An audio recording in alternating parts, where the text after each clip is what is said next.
Dr. Eric Kelly III and a host of phenomenal speakers from all around the globe for this 7-day virtual event that you don't want to miss. The mission of the Black Business Expo is to raise scholarship money from kids all the way from high school all the way from college. The Black Business Olympics is one of the largest Black business showcases in the world. It is an opportunity for businesses and companies to showcase their businesses globally. We are going to be giving away laptops up to $5,000 away to students. Again, I'm Olivia Appleberry, the founder of 2 Cents Finance and one of the speakers for the expo. I am so excited to see you there. For more info, go to www.blackbusinessexpousa.com or call 919-308-9090 and hope to see you there. I am Black Business.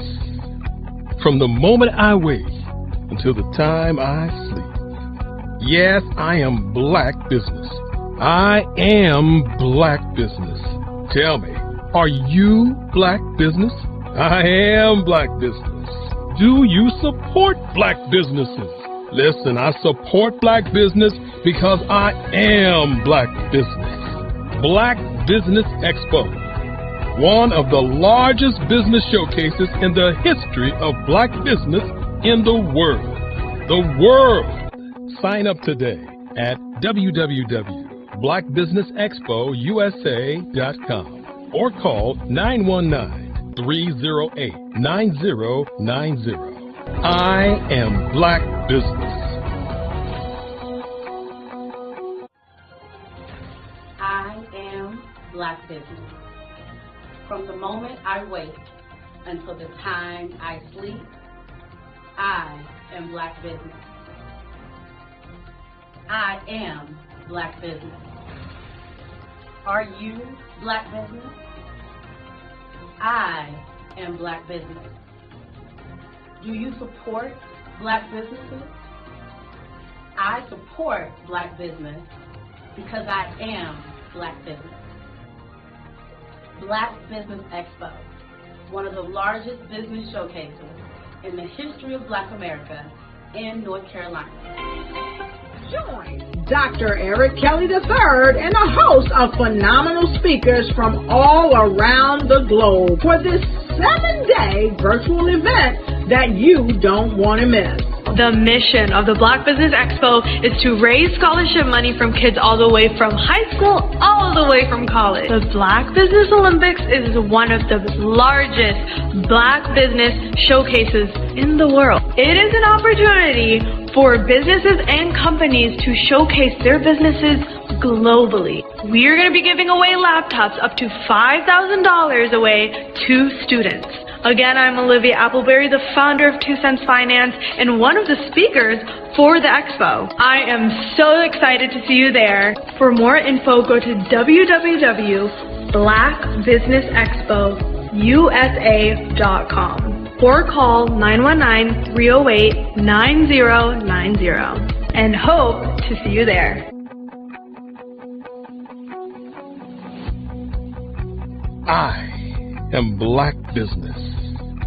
From the moment I wake until the time I sleep. Yes, I am Black Business. I am Black Business. Tell me, are you Black Business? I am Black Business. Do you support Black businesses? Listen, I support Black business because I am Black Business. Black Business Expo, one of the largest business showcases in the history of Black business in the world.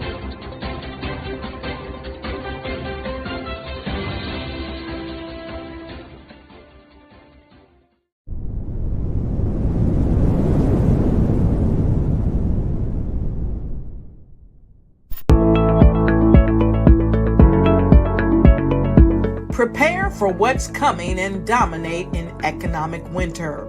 Stand strong and thrive by showcasing your great products and services globally through the Black Business Network and Black Business Olympics. The Black Business Network has showcased over 2,000 companies with over $7 billion in sales each year. Over 10 million attendees have viewed the rebroadcast each month. Through the Black Business Olympics, unique styles of business training and mentoring are turning students into business owners and entrepreneurial warriors who will dominate in any economy. Gain the ultimate advantage of the Black Business Olympics, 7 days of unbelievable topics and speakers speaking around the globe. Donate your time and experience to provide expertise and scholarships to students worldwide and change the world. Now, more than ever, new insights, tools, strategies, and capabilities are needed. This is your chance for a major presentation to the world. Fill out the form and join the more than 2,000 speakers who have presented to over 200 countries. Join the Black Business Network streaming live into the Metaverse, STEM City, Black Multiverse Enterprises, Hulu, Amazon, YouTube, iHeartRadio, Apple, Facebook, LinkedIn, Pod TV, IBM TV, Spotify, and Google Podcasts. Sign up today. Spaces are limited, and we will see you there.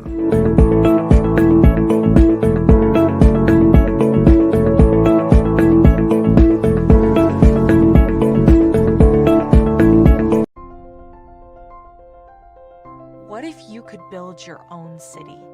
A place where every child can find nurturing people to help them achieve their full potential. A place where every adult can access job training support, where health education is abundant, where social justice ruled the land. A place without limitations. Welcome. You have arrived at STEM City USA. It is what every city should be. A safe and trusted community where you find people and resources to help you become everything you are and beyond. STEM City is unlike anything you have ever experienced. It is a digital twin of the world around you, only better. STEM City is about energy and soul renewal. It is more than a digital world. You can almost feel the power of live cultural events, music, and theater. STEM City promises a better future for children with caring mentors and hands-on activities with dedicated tutors to support our youth. STEM City is your passport to a healthy lifestyle with weekly events addressing our community's many issues. STEM City is your financial well-being with helpful information on wealth management, career advancement, job training, and so much more. STEM City is the community you deserve. It is the city where your dreams can come true. STEM City USA, a place in the sky that is accessible to all who reach for the stars.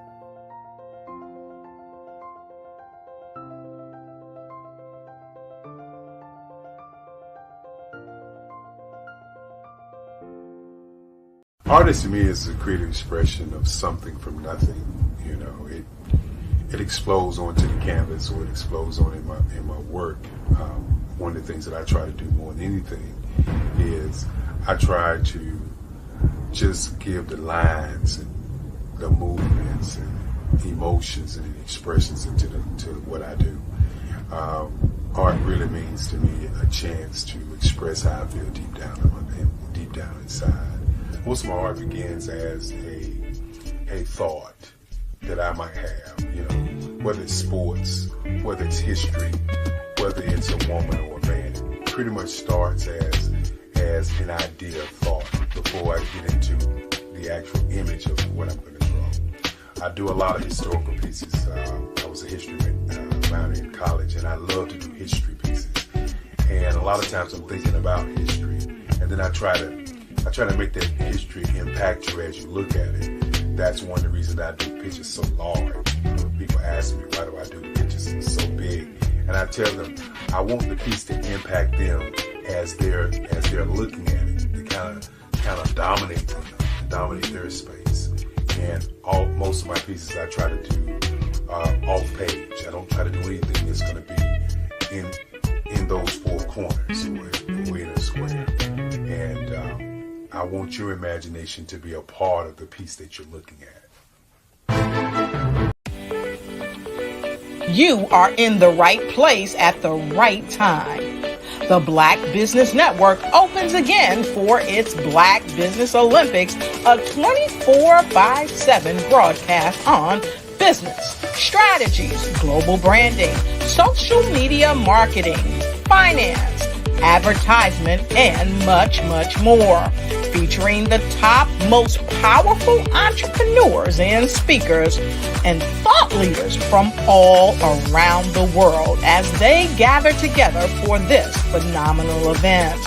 Join the Black Business Network streaming live into the metaverse, STEM City USA, Black Multiverse, Pod TV, Roku, Hulu, iHeartRadio, Apple TV, YouTube, TikTok, Instagram, Google Podcasts, Facebook, LinkedIn, IBM TV, Spotify, and Twitch. Tune in today and be a part of this amazing movement. The Black Business Olympics welcomes you.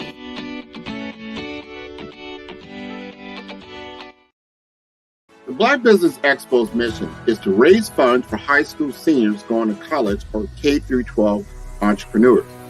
This expo is a fundraiser for students. Please, you may go to www.blackbusinessexpousa.com to donate to the scholarship fund or use the Cash App at $BBXUSA. Our goal is to give laptops and up to $5,000 to 10 students. Students can register online at www.blackbusinessexpousa.com. Every dollar counts. Please donate to the Black Business Expo USA Scholarship Fund.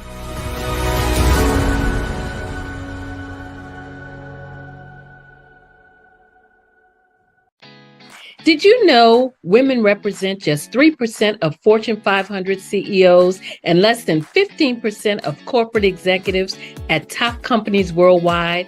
Have you wondered what the secrets are to getting into the top ranks, whether in the private or public sector? Do you want to figure out how to stop being held back in your career or passed over for promotion? Then you're in the right place. Hi, I'm Dr. Madeline Ann Lewis, President and CEO of the Executive Women's Success Institute. I have decades of experience in the military, the federal government, and corporate America, and my mission is to help women succeed and tap into their full potential.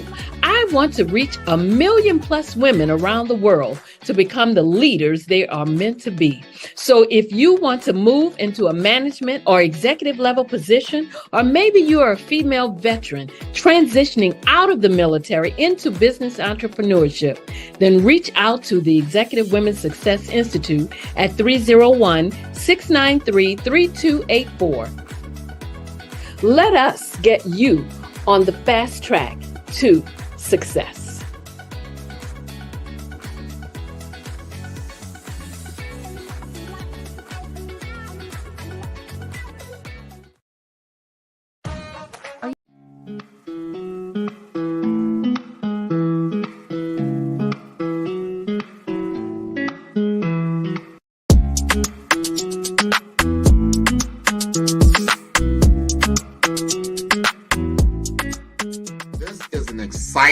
Exciting time to be in digital marketing with the advent, the explosion of generative AI chatbots. They're better known as ChatGPT. There's Bard, there's Claude, there's all kinds of this new one came out called Gemini. There's so many different tools that really what it comes down to is that it's made my business more precise. I can do things more quicker, I would say, and to elevate my brand messaging to a level that allows me to be as creative as possible.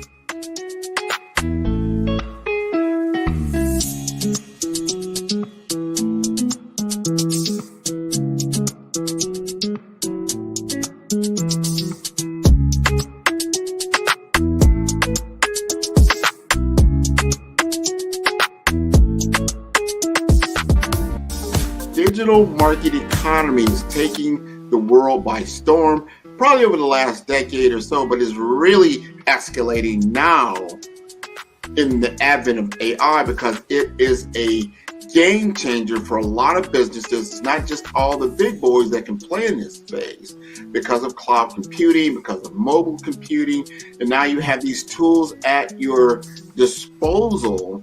You've got a laptop, you've got a computer, you can now digitize yourself to a level and get your message out there, and that equates to business.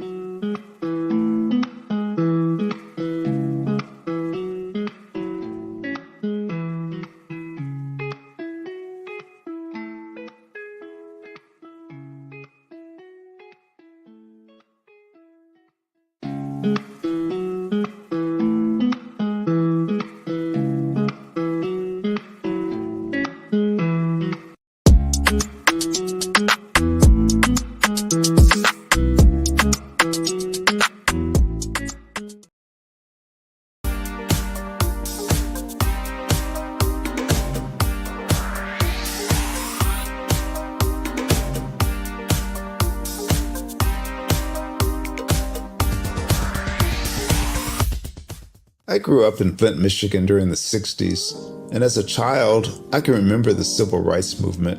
I remember our family huddling around our small black and white TV, and we'd watch all of the things that were going on in Alabama and Mississippi. Some of my older cousins were active in the movement, and each week we would have a large Sunday dinner with the extended family, and they would come back and tell us about all of the things that they had seen and done. As a child of about 8 or 9 years old, I always wanted to grow up and be a part of the movement, but by the time I became of age, it was all over. All of the marching was done. I always felt left out, that I didn't get a chance to participate in the civil rights movement. But little did I know that God had another plan for me as a computer instructor and database developer.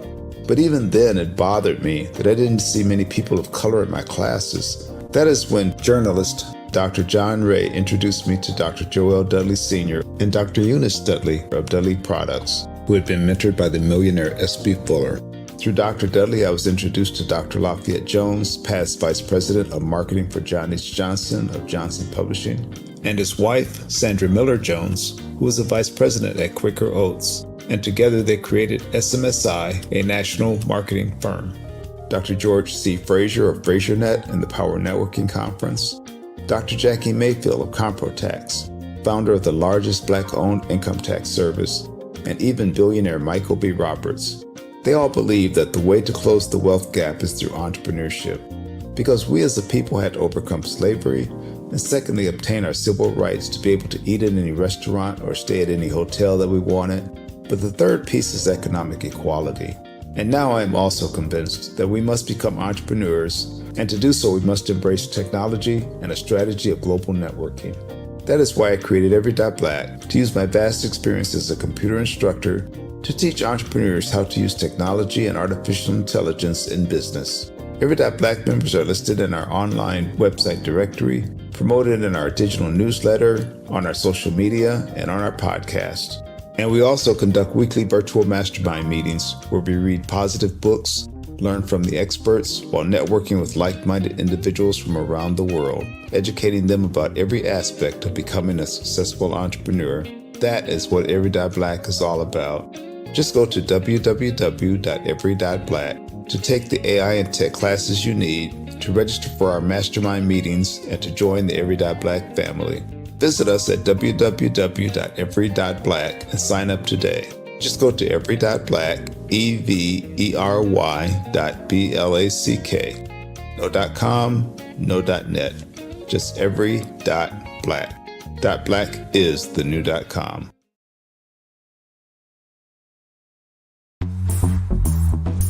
Attention all entrepreneurs and companies. Are you looking for reliable and efficient virtual assistants and back office support to help you manage your business tasks? Look no further than Superwoman Business Services. Our team of virtual assistants provides a full range of administrative support services, including operations management, social media marketing, and much more. We also offer website design services to help you create a professional online presence that reflects your unique brand. In addition to administrative support and website design, we offer business development and structuring services to help you grow your business and achieve your goals. We'll work closely with you to identify areas of improvement and develop a customized plan to help you reach your full potential. At Superwoman Business Services, we understand that running a business can be overwhelming and time-consuming. That's why we're here to help you fly high and achieve success. Our virtual assistants are highly skilled, experienced, and dedicated to providing you with the support you need to thrive. Come fly with us and take your business to new heights. Let us help you become the superhero entrepreneur you are meant to be.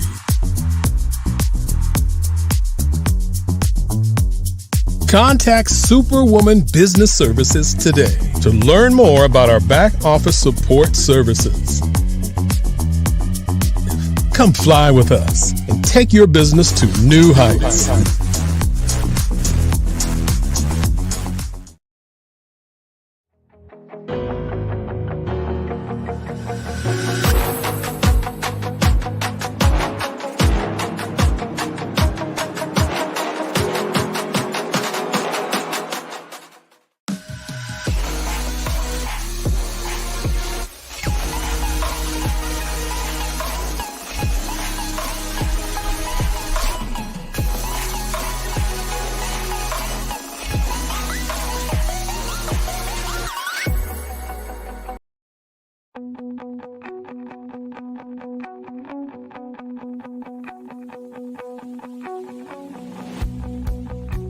I am Black Business. From the moment I wake until the time I sleep. Yes, I am Black Business. I am Black Business. Tell me, are you Black Business? I am Black Business. Do you support Black businesses? Listen, I support Black business because I am Black Business. Black Business Expo, one of the largest business showcases in the history of Black business in the world. The world! Sign up today at www.blackbusinessexpousa.com or call 919-308-9090. I am Black Business.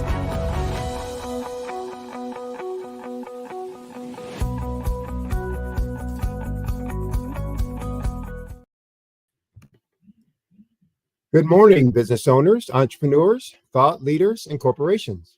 Welcome to the Black Business Network. My name is Sidney Wormsby.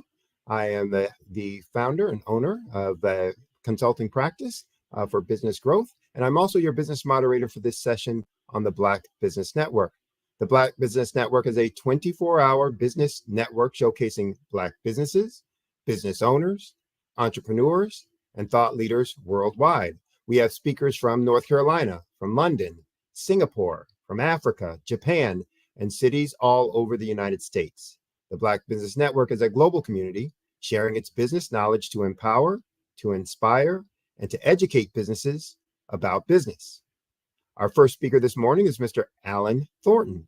Mr. Thornton is a dynamic sales leader with 14 years in SaaS responsibilities, specializing in startups and Fortune 500 acquisitions, with over $62 million in enterprise software sales and fundraising. He's an expert in CRM, analytics, enterprise-wide requirements planning, and fintech, driving a $15 million run rate within the time frame of 9 to 36 months. He founded the 40 Acre Conference, the world's largest financial literacy event, held on Martin Luther King Day and Juneteenth. The conference has hosted over 20,000 attendees across 200 countries, sponsored 3,000 kids, and created the MLK Legacy Builder Awards and Juneteenth Hall of Fame. He's passionate about community impact. His focus is on cash flow, culture, and empowering the next generation. So please help me welcome Alan Thornton. Sidney, how you doing today, sir? Good morning. How are you? I'm doing phenomenal. Quite the busy guy there, huh? Some impressive stats and results and outcomes. Yeah, I was almost looking to who you were talking about, man, and I'm like, okay, that's my bio. I know a few of those things, so. No worries, no worries. I'm having some technical difficulties, so hopefully with my connectivity, so hopefully it won't get in the way of our conversation. But understand we're going to do a fireside chat, correct? I'm here for it. All right, so just set me on fire. Just don't set me on fire, man. Okay. I know there's a lot to cover and a lot that you have to offer, so I'm going to jump right into it, if you don't mind. But first, for the folks out there, tell them a little bit about your background and how you got into, what it is that you're doing now. Yeah, absolutely.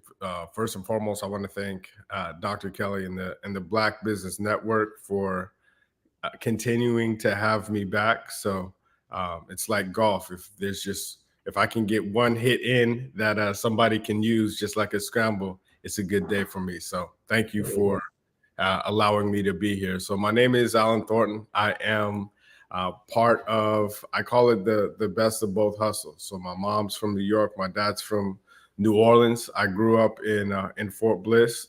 So that's where they landed after both of our families came together in Fort Bliss for the military. I played sports all through high school and coming up, which was a blessing because some of the things around me, a lot of people were getting into some things that would land them into some of the prophecy that people told us about, right? Like I remember a second grade teacher, and I'll never forget this. She said, you're going to be, and I was like, so my daughter right now, my daughter's in 4th grade. So I remember hearing, you're going to be dead or in jail by the time you're 18. And, like that's a crazy, you think about that now, that's a crazy thing to say to a, 7-8-year-old kid. But it happens so many times. Shout out to all the educators that are grooming and letting our kids dream and letting them know that they could be anything. And fortunately, I had a mother and I had parents that really gave me a vision of no limitations. The only limitations you have are the ones that you put on yourself. So being and living in a world like that, there's a lot of opportunity because of your perception.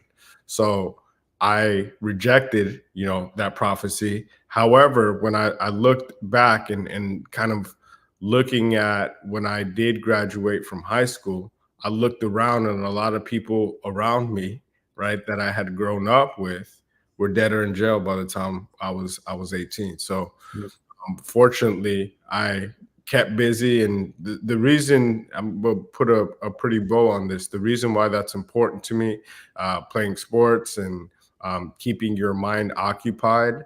When you are doing something constructive, you don't have a lot of time for foolishness. So absolutely. I didn't understand when I was younger why my mom kept me so busy, right? I'm like, so-and-so is doing that. And a lot of you have probably heard this, especially if you have a African-American mother. Look, you're my child. I don't care what, so-and-so is doing.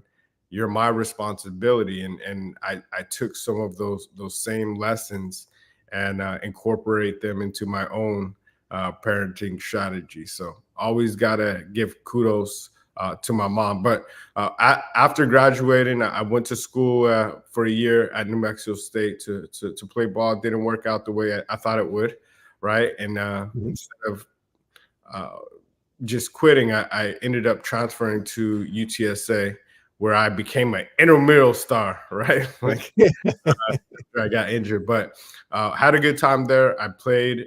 I also bartended during the nights, and I sold insurance during the day during classes because I was used to just working, nonstop since I was in high school, right? I played sports.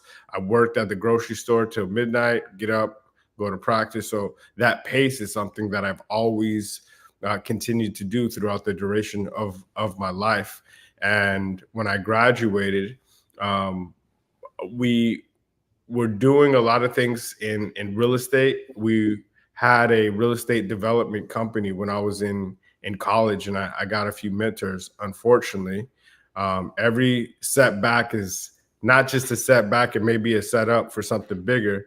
So the 2008, that's when I graduated, bust happened. And during that time, we lost, the properties that we had worked so hard for through wholesaling and everything else. So I ended up going into software, right? Just Googling, hey, what pays a lot? There was medical sales, and then there was software sales. So I said, okay, let me try to break into one of them, and I didn't break into either of them. I ended up selling payroll at a company called Paychecks, which was absolutely a blessing, because it really gave me a foundation to learn how to literally be in any city in the world. You can drop me and I can create my own business, because you learn how to develop referral sources. And referrals is actually it's an art, it's a skill to cultivate somebody that doesn't know you at all, build know, like, and trust for a product that you probably don't even know, and then get them to say, okay, I'll work with you, and here's some referrals to my trusted clients to do the thing that you do. So if you can learn that skill, you can sell almost any product, because it's not about the product. People buy you first, right? So really learning how to do that was important. After that, I did get into software, I sold that at Dell, at EMC before it became Dell, which was a very different culture. So if you know enterprise software, they're the force management guys, right? You see like the boiler room type selling, without the pump and dump stocks, but the Glenn Gary, Glenn Ross, these old EMC guys, like everybody gets fired at a QBR. What's your forecast? But it really gives you a strong foundation of sales and how to really articulate what's going to happen in a deal before it happens, and for common knowledge that's in a place that we call now that's forecasting, right? If you know what the metrics are, who the economic buyer is, the decision criteria, the decision process, the pain that you're solving for the deal, the paper process of how to get the deal done, and the compelling event and who your champion is to help you get the deal done. That sounds like a lot of things, but that's the MEDIC framework that you learned when you sell an enterprise software. So let me ask you this: how did you move from sales then into acquisitions? So going through that, I started my own bit. So two things: I went from EMC, sold enterprise software there, sold ERP software for another company, and then I went to a company called Rubrik, which was a startup. They made a ton of money, and I had a few stock options there, but I saw them, fast forward a few years later, they went public. So during that time, I'm like, man, I saw that the writing on the wall. I'm like, man, I got to do my own thing, right? These people are making a ton of money. I got to get on the other side of this thing. So I started my own business and in grants and government contracts. And what I saw during that time is people were making a ton of money. One of the things that, if you want to hide something from an African American, this goes back to history, you put it in a book, right? Because we're not going to pick it up. And I learned during that time that there was a lot of people that do acquisitions, a lot of people that start businesses. See, what happened, Sydney, is when we go look for a business, we'll go look for a business and we'll start a business, and then we will hope and pray and beg our family and friends to buy whatever our widget is. And on the other side, our counterparts, right, that are people that don't look like us, will have relationships. They'll already know where contracts are coming in. And before they even start the business, they'll start a business based on the contracts that are going to happen. They have an exit strat. They'll say, hey, and if I get these amount of contracts, I know that I can do have an exit and get somebody to buy the business before they even start it. Like, we're not thinking 2, 3, 4 steps ahead like that. Right. So Go ahead. I was saying I had to get on that side. So it started, to answer your question, it started when I was in enterprise software. It got reinforced once I came into my own business and saw all the money with grants and government contracts. And then after that, that business during the pandemic, here's where it really took it to put this to a head. I had a business, and we don't talk about this either a lot. I had a business that actually ended up going under, just due to cash flow issues, because people owed us, over $1 million, and during the pandemic they couldn't pay us. So I went back to corporate, and this is where I saw. So I went back. I had a foundation in enterprise software.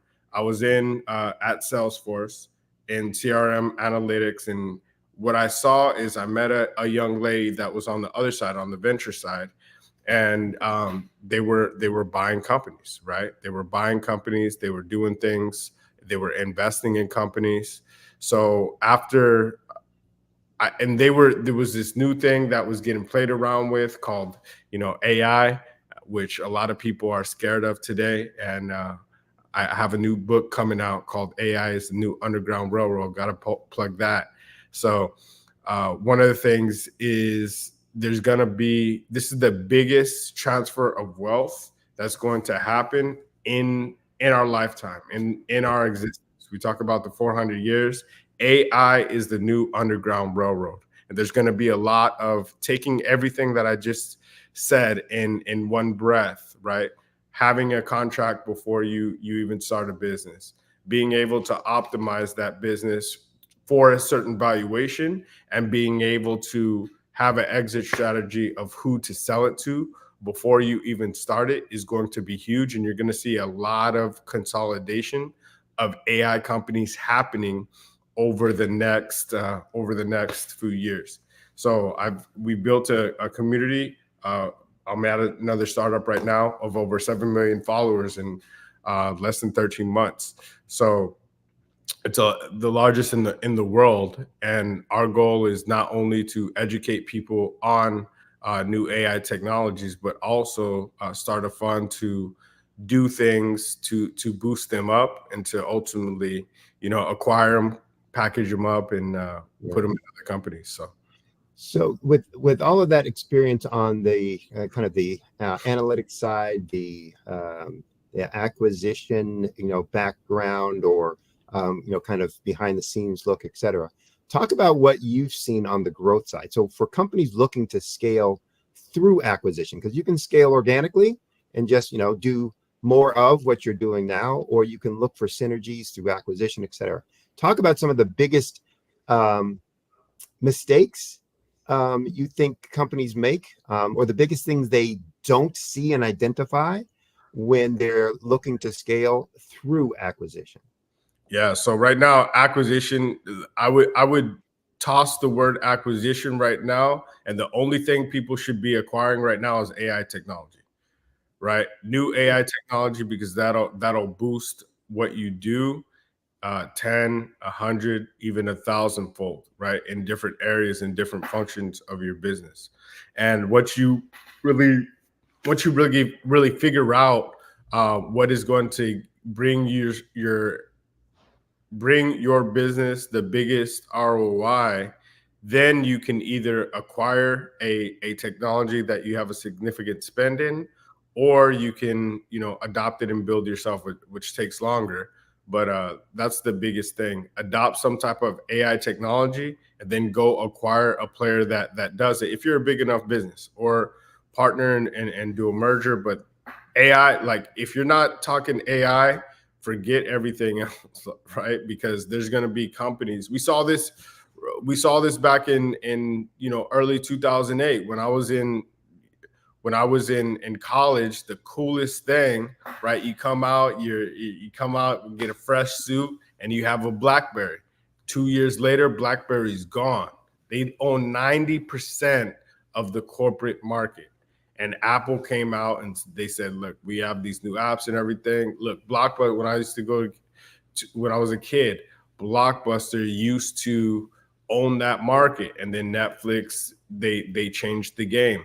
All of these companies, right, during that time, Blockbuster actually they didn't have the vision, but they had the opportunity to acquire Netflix. A lot of people don't know that, right? So when it comes to AI, so that digital transformation took let's say 10 to 20 years to really come to fruition. And a lot of those companies had the opportunity to acquire the technology that ultimately put them out of business. So when you talk about AI, in the next 3 to 5 years, you're going to see AI put a lot of different companies out of business. So history tends to repeat itself, right? Math is my best subject, but history is what I enjoy the most. But just taking that little bit of history over the next 3 to 5 years, we need to look at history. A lot of these big businesses, they should acquire, right, these AI technologies that just look like bottom feeders, because ultimately they're going to end up eating your lunch and probably killing your business, multi-billion-dollar businesses. So that's what you adopt and acquire, right? That's the plan.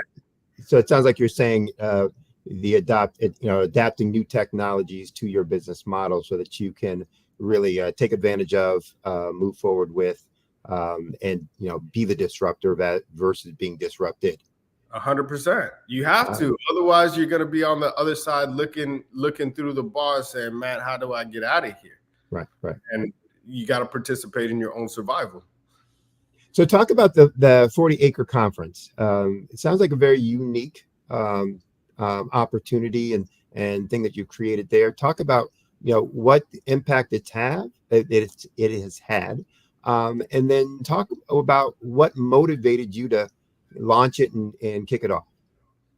Yeah, no, I appreciate that, Sydney. So one of the things, if you have not grasped that yet, is I'm a visionary. I'm a futurist, and so many times, a lot of minds that we're wired different. And at first, when we throw ideas out there, well, first of all, we don't have any ideas. We just have things that we can execute, even if it doesn't seem like that in the beginning. And a lot of visionaries at the beginning, they're called crazy because their ideas are so far-fetched that a lot of people, the biggest way to kill a big idea is introduce it to a small mind. And most people have small minds. So back in 2020, to answer your question, Sydney, there was a renewed focus on the Black community, right? We saw things happen with George Floyd. The world was on its seat because the pandemic was happening. People were at home, and we were forced to watch some of the police brutality, some of the things happen, the lynching, public lynching of George Floyd. Regardless of what you think, it is what it is.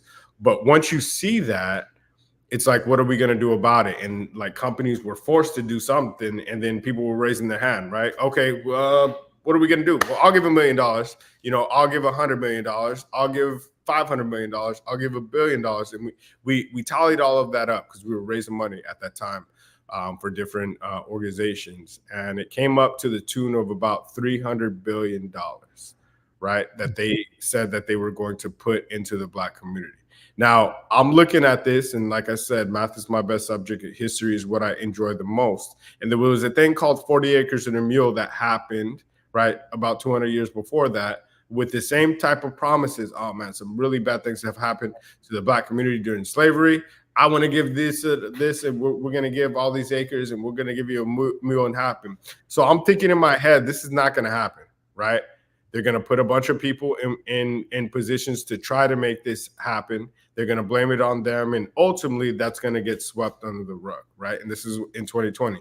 So I said, let's start a conference to not only just highlight great corporations that are doing good things, and also do some award shows, highlight great entrepreneurs that are doing things in the Black community. And then we'll kind of take it from there, just walk them by faith one by one. And a lot of people say, man, you're going to put celebrities, you're going to put government officials, you're going to sponsor kids. Like, you're doing too much in one conference. Just kind of pick one. And you're going to highlight the money that is supposed to go out to the Black community. There's somebody else already tracking that. I said, who? And everybody said, well, right. Started calling a bunch of Fortune 500 companies. Hey, man, just wanted to know. My name is Alan Thorne with the 40 Acre Conference. We highlight great corporations that are doing things for the Black community. Question, how much of that, and I had the notes right there, how much of that, you know, how much of that $200 million has been dispersed, and where's it going? Because we want to give you an award and highlight what you're doing. Either hang up, click, let me get somebody else. I called every Fortune 500 company that was on that list. Nobody could give me a straight answer. Oh, well, it's a 3-year commitment. It's a 5-year commitment. Michael Jackson, you see the moonwalk with all these different companies. And I was like, okay, what is going on here? And lo and behold, they say, okay, well, let me give you Sharika. She's in charge of that, right? She's our DEI person. They started hiring all these DEI persons. If you look back 150 years, you see and you study the 40 acres and a mule. When that came down, they met with and they put a bunch of Black ministers in charge of the 48. Same kind of play. And they said, hey, you guys figure out who to, because they didn't know who to give it to. They didn't know how to disperse it. They didn't know how to track it. And ultimately, and one other thing, they really didn't have a commitment to it. So they didn't. Right. So it's just a way of find the lady, right? My family's from New Orleans. You see him on the street, just, hey, find the lady. Where's the lady, right? And you lose every time. I've seen this play. I don't even need it. I don't even need to do that. So I said, you know what? This is not going to happen, but we're going to keep on with the conference. And lo and behold, I didn't know how to do it. I went to Tulsa, Oklahoma, where I met a few influential people. I met Hill Harper. Shout out to him, man. He was just down here in Houston with us. I met a young lady who I had seen before passing in Houston, but Sheila Jackson Lee, who had a huge commitment. And I remember Sheila Jackson Lee talking about Juneteenth becoming a federal holiday. Now, this is in 2021 on the centennial of the Black Wall Street 100-year anniversary of the Black Wall Street race massacre. And she was on stage talking about Juneteenth being a federal holiday. And during that time, a bunch of people laughed at her in the back, right? I'm looking at brothers. Our biggest obstacle is always our own community, saying, man, there's no way that's going to happen. That you're going to have, it's hard enough to get a federal holiday, much less a Black one. But she had big goals, big dreams. And I remember talking to her after, and I said, look, I got this 40-acre thing. I really don't know how I'm going to put it all together. But when I do, I would love to work with you. I know you're going to get this Juneteenth thing going. And she said, young man, what's your name? I think I've seen you around because I've been in Houston. Call me when you get to Houston and we'll get together. 90 days later, less than 90 days later, Juneteenth was a federal holiday. And I called Sheila Jackson Lee and I said, I'd love to work with you on this and history, and I'll go back to that. But I also met a few gentlemen in a small room in Tulsa, Oklahoma. Rashad, Troy, many of you know them as Earn Your Leisure. They have the largest Black financial literacy platform in the world. They had a huge following at that time. Everybody was watching them, and they made financial literacy really cool. So they had already kind of paved the way. They had a conference. They said they were going to do a conference. I said, bet, me too. I don't know how to do it. Let me kind of just ride on your coattails. 90 days later, they had the biggest financial literacy conference ever, 4,000 people in Atlanta, Georgia, and it blew the doors down. 90 days later, I started my conference, my MLK conference. I took 2 historic holidays to hold my conference on. That's why we do MLK and Juneteenth. So 90 days later, we had our conference. We streamed to 200 countries. We were just getting started. We didn't know how to do it during the pandemic. And after our conference, I got a call to go to Africa. And I'd always want to go to Africa. And I'm sitting here. Hill Harper was one of our first celebrity speakers. We had over 100 speakers. I had a billionaire on there for the Congo. They saw me over there. And Dr. Kelly's in the back probably laughing because he's like, man, I don't know about this. They just calling you out of the blue. But I said, look, I went on faith and I went to Africa. Most incredible experience I've ever had. I flew there. I got diplomatic status. And this is literally a week after my conference. like this thing that people told me couldn't happen, Right. the thing that people said would not go anywhere. And I'm sitting on a private plane to Africa, sitting in a 5-star hotel, sitting at the house with the president because I had faith, right? And I was there. I was going to say that, and we're going to run out of time, so I'm going to do a kind of a flash round of questions to try and get some more information in, because you've got a phenomenal story. But one of the things that keeps resonating through all your conversation is people often want to wait until everything is kind of put together. Wait till I have everything planned out, et cetera. And everything that keeps resonating through your conversation is, I have an idea, just start running. And I figure it out as I'm running. Did I hear that wrong? Get that wrong? Comment to that. Absolutely. So one of our honorees, and I'll fast forward. We have about 5 minutes. So one of our honorees, Les Brown, and we do historic awards, and it's our awards they're the best awards. Not says me, but says we launched in Art Basel. I actually have one. We have these art pieces. I'll show you, but they're very iconic. And one of our people, Les Brown, if you look at these awards, has over 400 years of history on it and has a signer on it. If you look at the back, every art piece has a silhouette. This one was this last Juneteenth. If you look at the background, it's Harriet Tubman. But Les Brown says, look, everybody wants to get their ducks in a row. You ain't never going to have all those ducks in a row. So just build while you fly and keep going. So now we have the largest award ceremony. We have the largest conference in the world on MLK and Juneteenth. Dr. Kelly's about to get on and say where's mine? Right? No, I just want the world to know that you're doing an excellent job. I normally don't come on, but I think when people watch this in years to come, they need to know that how incredible you are. And also they need to know that I designed it. But again, shameless plug. No brag, just fact. Brag, just fact. But more importantly, I wanted to say, because I'm going to give you guys a few more minutes to continue the dialogue, because it's so powerful. Not only this particular piece, but I want you to also talk a little bit about the Juneteenth and say a few words about our sister who transitioned, Sheila Jackson Lee, because many times when our great ancestors, because she's an ancestor now, when they transition, many times we don't get a chance to honor them as much as I would like them to be honored. And again, Alan, thank you so very much for being here.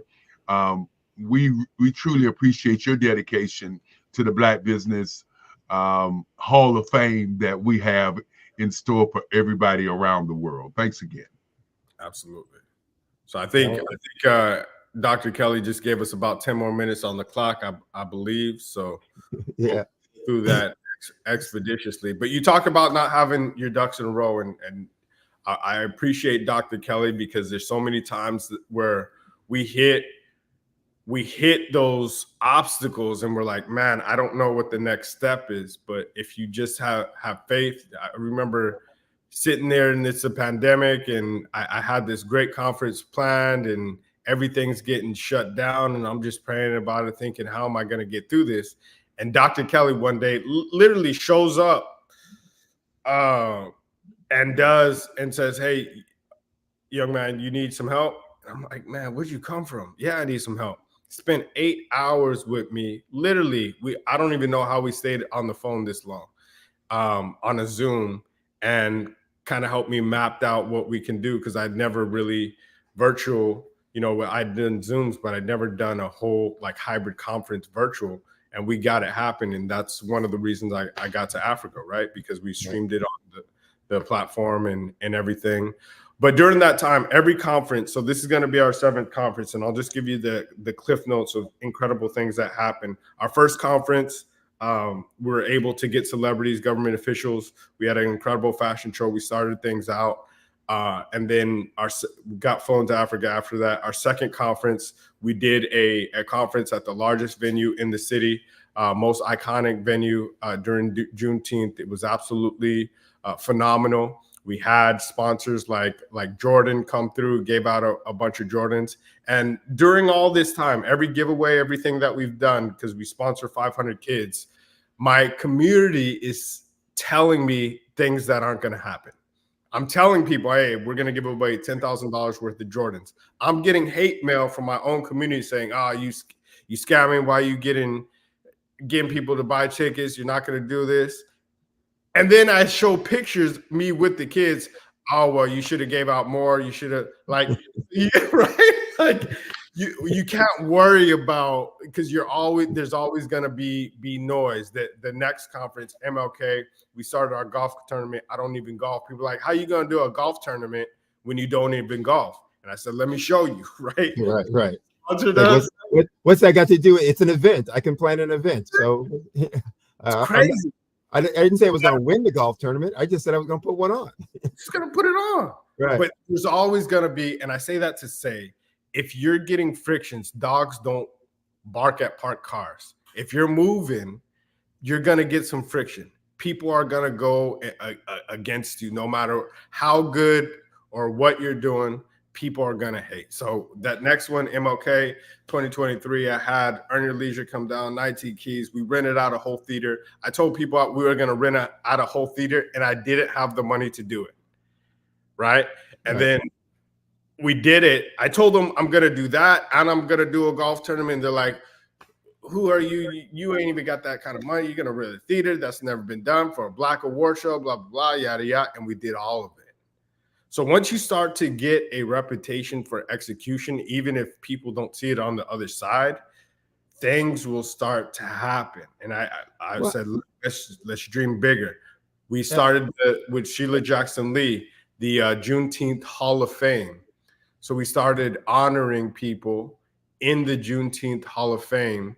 And she spoke in last year when she did the Juneteenth Hall of Fame. She gave probably, and I'm one of the few people that have it recorded because it was at our conference. She gave that was her last like full speech at a Juneteenth ceremony, because this last one she transitioned. But she gave an hour speech that I believe is as iconic as the MLK I Have a Dream speech. For those of you that don't know Sheila Jackson Lee, she's one of the pioneers, along with John Cornyn and a few others, that got Juneteenth passed up on the Hill as a federal holiday. And we are building a monument for her as well. The next conference, we introduced these iconic awards, and Dr. Kelly did produce some of the background with some friction going back and forth. He said, "Don't print it on the record," but nobody's ever done that. I like being a pioneer, and now it looks really good. But I've had billionaires at our conference.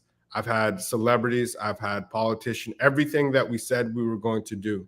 Now we are working on the Juneteenth Walk of Fame, which I got a proclamation, and this is one of the last proclamations that Sheila Jackson Lee actually signed, because she died a couple weeks later. And during that, I'm with her whole team, and we talked about the Juneteenth Walk of Fame. I got the proclamation, and my goal was to complete it, but she had an aggressive cancer and ended up dying and passing very, very quickly. But the Juneteenth, and I'll leave you with this, the Juneteenth Walk of Fame is like the Hollywood Walk of Fame, but for Black entrepreneurs. And we're building it right here in Houston, Texas. Dr. Eric Kelly did design the plaques that go down. We have a new venue that we actually showcased how they would look. If you'd like more information on that, you can follow us. You can text 40acre.sheila to 2100. If you'd like 21,000, and I'll put it in the chat as well. If you'd like more information on our book, AI is the New Underground Railroad, you can text 40acre.ai book to 21,000 as well. And I'll leave you with this, right? Everything that we've done has come on faith, and the right people the right resources, the right ideas in your sleep will come to you, but you have to make a jump. So many times people just think about things, and the richest place in the world is the graveyard, because there's so many dead ideas and there's so many things that went to people down to the grave where they didn't execute on. But you have to jump. You have to be willing to take the flack from people that you ultimately want to serve in order to get to the next level. So I don't know how far over time we are, Dr. Kelly, but I appreciate the opportunity to be here. Mr. Sidney, was there anything else that we wanted to close out with? Well, you gave some info about how people could, kind of get your book, etc. If folks wanted to get more information or wanted to help in some of the things that you're doing, how do they reach you directly? So there's a couple ways you can. The best way to do it is just text me. Okay. I answer those texts. You can follow us on all platforms at 40 Acre Conference. Okay. My personal Instagram is I am Mr. 40 Acres. So if you'd like information on AI or what we do on a day-to-day basis with AI and our AI community, you can do that. If you're interested in our 40 Acre Conference, you can go to at 40 Acre Conference on Instagram, on LinkedIn, on Facebook. I'm not hard to find. If you type in my name, you could probably find it. Yeah. Find us. All right. So one, I want to thank you for being on. You, as Dr. Kelly said, impressive in terms of the results that you're driving. I think the key takeaway, that I have from it, and many others will probably get from the conversation that you have, is don't wait till you got it all planned out. Have your idea and then go with it. Be diligent, be deliberate, be determined. Just start knocking off tasks until it happens. So I appreciate all of your feedback. Look forward to having another conversation with you in the future. But until then, remember what we say, genius is common. I'll see you on the other side. One last thing, Sidney. Yes. Before we leave, if anybody has any kids, underserved kids in Houston, Texas, we give out 500 laptops, and all of the content that we get from our speaker goes on that. If you have a kid or know a kid 8 to 18 or early in college, send them, go on our page, sign up, and they'll get a laptop during MLK and Juneteenth weekend. And I will reach out to you also, just giving you a heads up. There's a couple of projects that I do with schools here in the New York area, and we'll start doing some with the Atlanta area that I think, I'd like to get some of your ideas on from what you're doing already. So I'll reach out to you as well. Absolutely. I appreciate it. Thank you so much. All right. Genius is common. I'll see you on the other side. Have a blessed day. Great.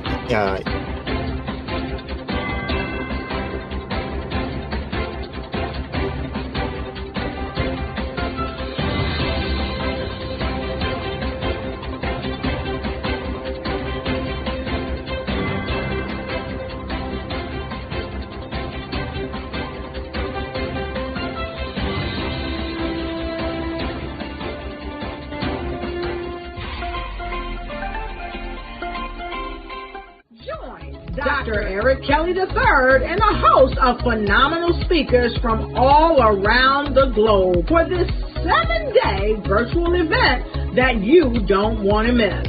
The mission of the Black Business Expo is to raise scholarship money from kids all the way from high school, all the way from college. The Black Business Olympics is one of the largest Black business showcases in the world. It is an opportunity for businesses and companies to showcase their businesses globally. We are going to be giving away laptops up to $5,000 away to students. Again, I'm Olivia Appleberry, the founder of 2 Cents Finance and one of the speakers for the expo. I am so excited to see you there. For more info, go to www.blackbusiness.com. blackbusinessexpo.usa.com or call 919-308-9090 and hope to see you there. I am Black Business. From the moment I wake until the time I sleep. Yes, I am Black Business. I am Black Business. Tell me, are you Black Business? I am Black Business. Do you support Black businesses? Listen, I support Black business because I am Black Business. Black Business Expo, one of the largest business showcases in the history of Black business in the world. The world! Sign up today at www.blackbusinessexpousa.com or call 919-308-9090. I am Black Business. I am Black Business.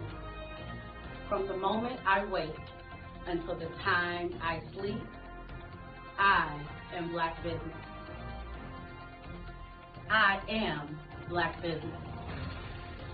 Are you Black Business? I am Black Business. Do you support Black businesses?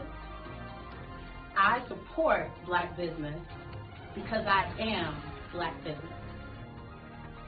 Black Business Expo, one of the largest business showcases in the history of Black America in North Carolina. Join. Bravery is not the absence of fear, but the ability to overcome it. We stand for those who defy suppression, who speak out, and those who walk the road less traveled. Everyone deserves to be seen and their voices to be heard. We're sparking a movement, growing a community of creators united by the desire for freedom, choice, equity, and ownership. At Fanbase, it's all for one and one for all. We support each other to guide, promote, and uplift you in a place where you can unapologetically be yourself.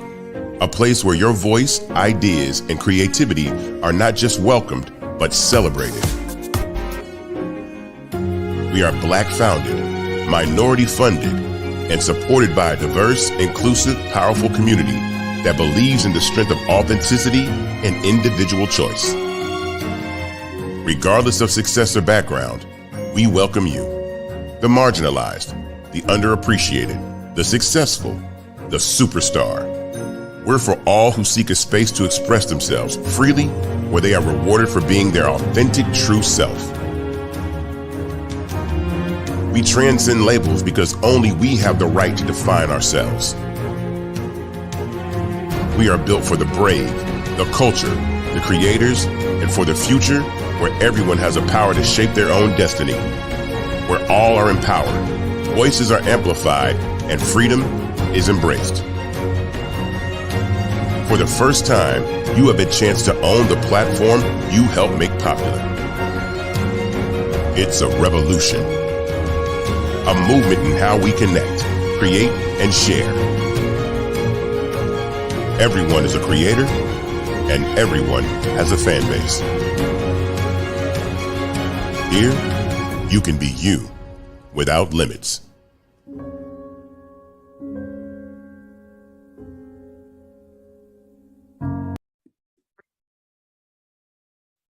Hello, I'm Dr. Madeline Ann Lewis, President and CEO of the Executive Women's Success Institute. And my genius is helping women accelerate the path to success. You know, I was blessed to have strong women in my life who encouraged, motivated, and pushed me to do my best and to never even think about giving up on my dreams. So I say to women, we must show up to rise up. We have talents and potential, but who will see them if we don't speak up and get noticed? I know that women are a tremendous resource on this planet. And there is nothing more fulfilling than helping a woman tap into her full potential. I do this because I want to be a part of helping as many women as I can to show up, to rise up. I do this because genius is common.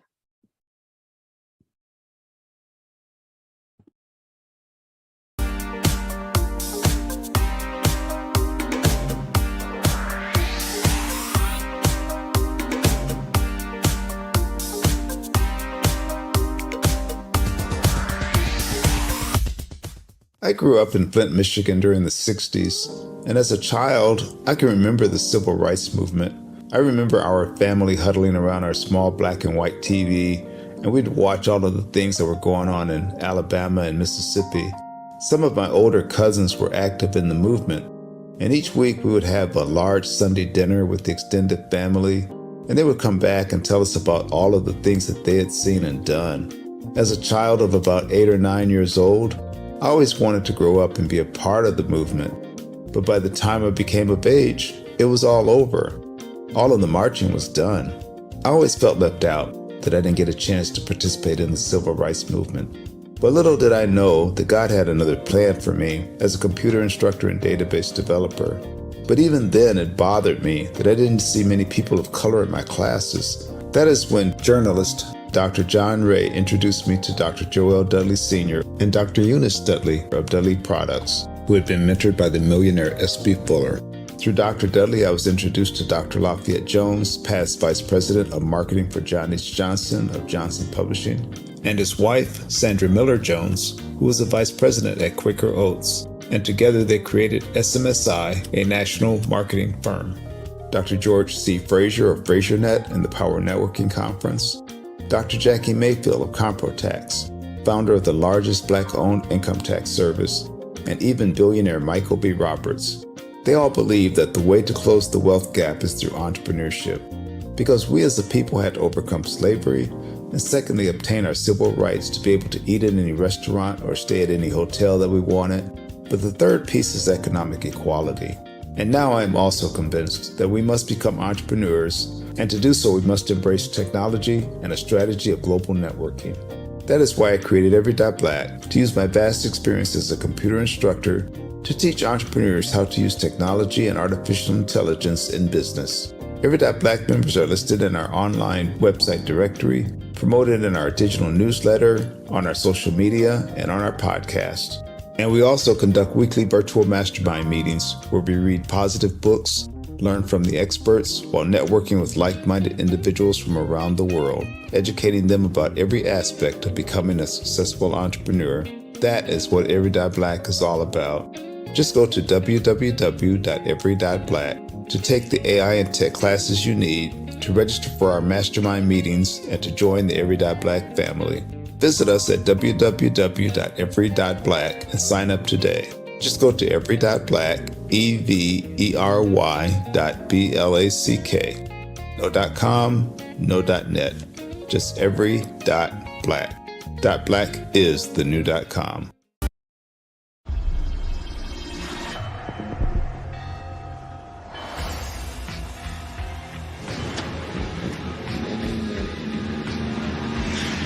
La connexion. La connexion.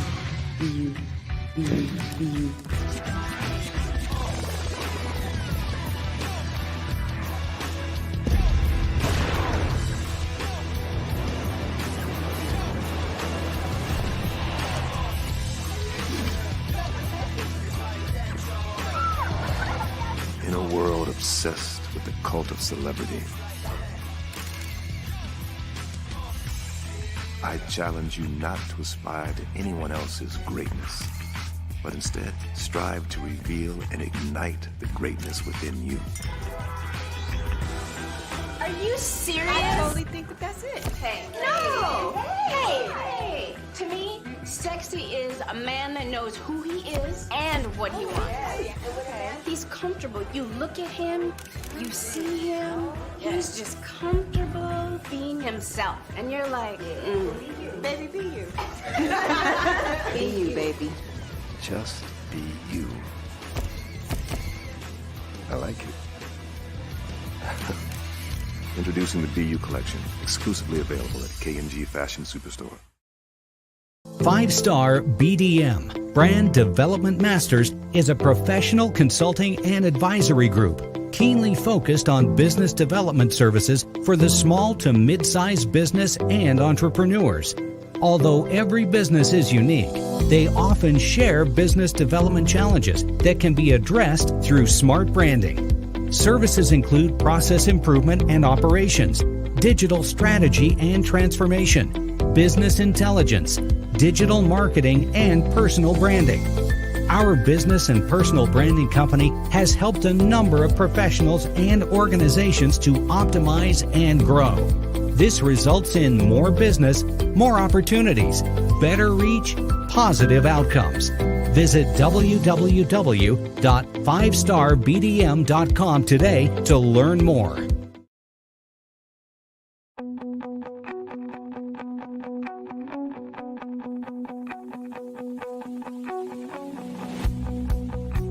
I am Black Business. From the moment I wake until the time I sleep. Yes, I am Black Business. I am Black Business. Tell me, are you Black Business? I am Black Business. Do you support Black businesses? Listen, I support Black business because I am Black Business. Black Business Expo, one of the largest business showcases in the history of Black business in the world. The world. Sign up today at www.blackbusinessexpousa.com or call 919-308-9090. I am Black Business.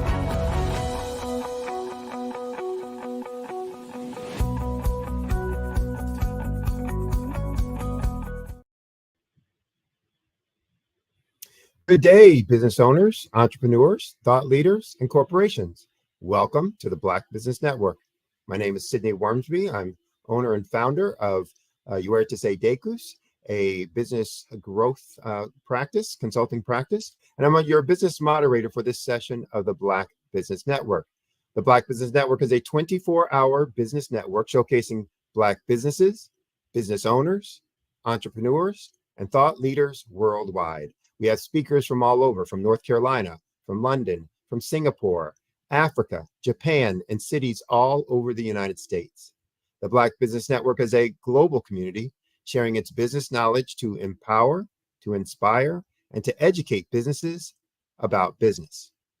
Our next speaker this morning is going to be Jimmy Davis. Actually, we'll be having a fireside chat with him. Jimmy J. Davis is the founder of Every Black, an organization on a mission to assist, educate, and inspire people to create wealth through entrepreneurship by leveraging technology like ChatGPT and AI and global networking strategies.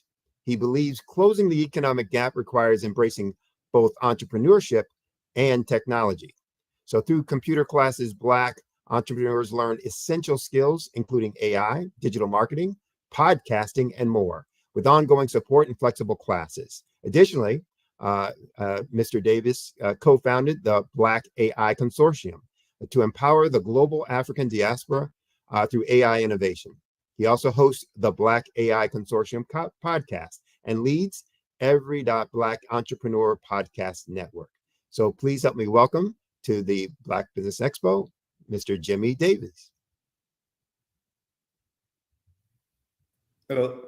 Hello. Thank you so much. Hello, good morning. Good day. How are you? Good day to you as well. I'm doing great. Good. You're a pretty busy fellow, huh? Yeah, I stay busy. It seems like every year I tell myself I'm going to slow down, but the opportunities keep coming and you want to take advantage of them while you can. Can't say no. It's like, oh, that sounds so good. Yeah, let's do that too. Well, I understand we're going to do a fireside chat. So to make sure people get as much opportunity to hear what you have to offer and say and about your background, your experiences, and especially your ideas about the implementation of technology through entrepreneurship. Let's jump into it if you're okay with that. Sure thing. Sure. Okay. So, first, in terms of your background, did you come from a technology background? Is that where your formal training was, or did you, kind of get into this area, somewhat by chance? That's a good question. Actually, coming out of college, I worked for the Social Security Administration for a while, but I realized I really didn't like working for the government, but I wanted to be in business for myself. So I tried a number of different businesses. I tried real estate. I was selling hot dogs at the county fairs. I was selling T-shirts. What else did I do? The janitorial services. And when I had my janitorial service, then a friend introduced me to a Macintosh computer in the late 80s, 87, 88. And I knew immediately I got to get into this. So I didn't have any formal training in it, but I just took to it immediately, passionate about it, wanted to learn everything I could about it, and realized at the same time that all of this software was coming out and no one knew how to use it, whether it was Microsoft Word or PowerPoint or Photoshop, Illustrator, you name it. And before you know it, I had a business teaching people how to use technology. It even grew to the point where I was servicing 12 states, 40 cities in 12 states. Of course, I had to hire other instructors as well. I had a marketing agent, a marketing person, an office manager, and we were just going from city to city teaching people how to use technology. So I've started that in 1988. So I started specializing in database development. And because I realized you can't learn everything, you can't be great at everything. But around the year 2015, I started thinking like, what do I want to do with all this technology I've learned? And so I was introduced to a Dr. Joel Dudley Sr. of Dudley Hair Care Products, who just passed away in February of 2024. But being introduced to him, he helped me to realize that we as a community need to embrace entrepreneurship. And that doesn't matter what type of business you have today. Technology, you've got to embrace technology if you're going to be successful, including AI. And so it just became clear to me to use my years of experience in technology as a computer instructor to help entrepreneurs with their tech skills, to help them become more proficient and efficient and profitable in business. So I know that's I don't know if that answers your question. I kind of took the long route around. No. It talked about how you got into, kind of this space. So it's interesting, but it's also good for people to hear, because often people have this belief that they should know very early on, or start very early on with, okay, this is how I'm going to get to be big in whatever it is I do. And quite often the stories are very different. That people kind of happen into something or discover it along the way while they were doing something else. So I think it's important for people to hear stories like yours. I think reinforce. Yeah, let me add to that. I think you're absolutely right. And I tell people, if you don't know your purpose, then your purpose should be to discover your purpose, right? And sometimes it's just a matter of trying different things until you realize what it is you're good at and passionate about, and people are willing to pay you for. That also is a factor, right? So yes, for some people, they know early on. Myself, no, I had no clue. I didn't know what I wanted to do until a friend introduced me to a computer, and the light bulb just went off, and I'm just a natural at it, and have been at it ever since. So, well, mine early on was I just knew I wanted to run stuff. I didn't know what. I didn't know. It's like I just know that's what I want to do. I want to be, the person in charge running things, somebody else's thing at a very high level, or my own thing. And again, you make your decisions along the way based on, to what you said. What's your passion? What are you good at? What will they pay you for? So and your organization, the correct pronunciation is every dot black, or just every black? No, every dot black. Okay, every dot black. So talk talk about, how you got that started. What was the kind of, Sure. The moment of impact, the great, big bang with the organization, and got you started with that? Well, in 2015, like I said, I was trying to figure out what do I really want to do. And I realized I wanted to do something instead of always helping other companies with their tech skills. I wanted to do something of my own. And so that's when I actually launched 12 different websites, right? And they all started with every Black something, every Black entrepreneur, every Black professional, every Black teacher, every Black, nonprofit. I had all these, but then I discovered that .black is a domain, just like .com is a domain, or .net. And when I saw that, it just clicked, every .black. And so our slogan is .black is the new .com. So that is the domain. So my email is jimmy@every.black, or the website is www.every.black. So it tied all of my websites together. Now I have to say though, that with 12 different websites, it's kind of hard to manage 12 websites at a time. But one thing I began to notice very early on is that my entrepreneurship, everyblacentrepreneur.com, was beginning to take off, but all the others were pretty stagnant. So I just dropped the others, met Dr. Joel Dudley Sr., started focusing on entrepreneurship along with technology. And been going at it since, I guess officially since 2018, January 2018 was when we officially launched Every.Black.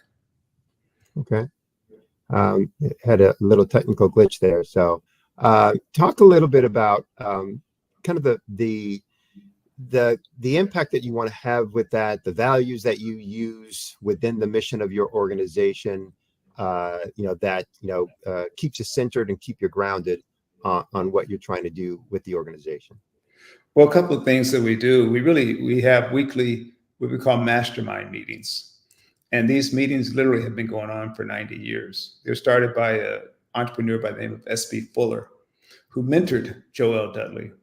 And S.B. Fuller had a cosmetics company, but once a week he would mentor any entrepreneur that came through the door or wanted to be an entrepreneur, including John Johnson of Jet and Ebony Magazine, or Mary Kay. People don't realize were all mentored by S.B. Fuller, and including Joe Dudley Sr.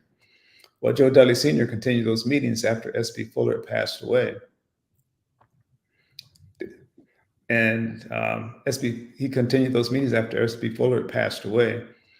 And of course, Dr. Dudley passed away in February of 2024. But we are continuing those meetings. So the mastermind meetings where people can come on, network, listen to expert speakers on different aspects of being an entrepreneur. That's one thing that we do. Another thing that we do is we provide tech training, AI training, or training on applications that you may need for business, such as even things like HubSpot or Google HubSpot for maintaining your contacts, or Google Docs or Google Sheets or Google Forms. You just name it, any type of application that we think an entrepreneur needs.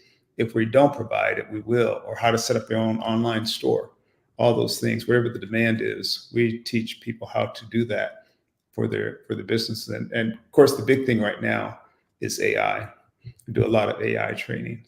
And then the third thing is that we also, when people join Every.Black, they're listed on the website to help you get more exposure, for whether it's exposure through the website or exposure through events such as interviews like this. We just try to help our members get out there to the public so people know more about what they do and the services or products that they provide.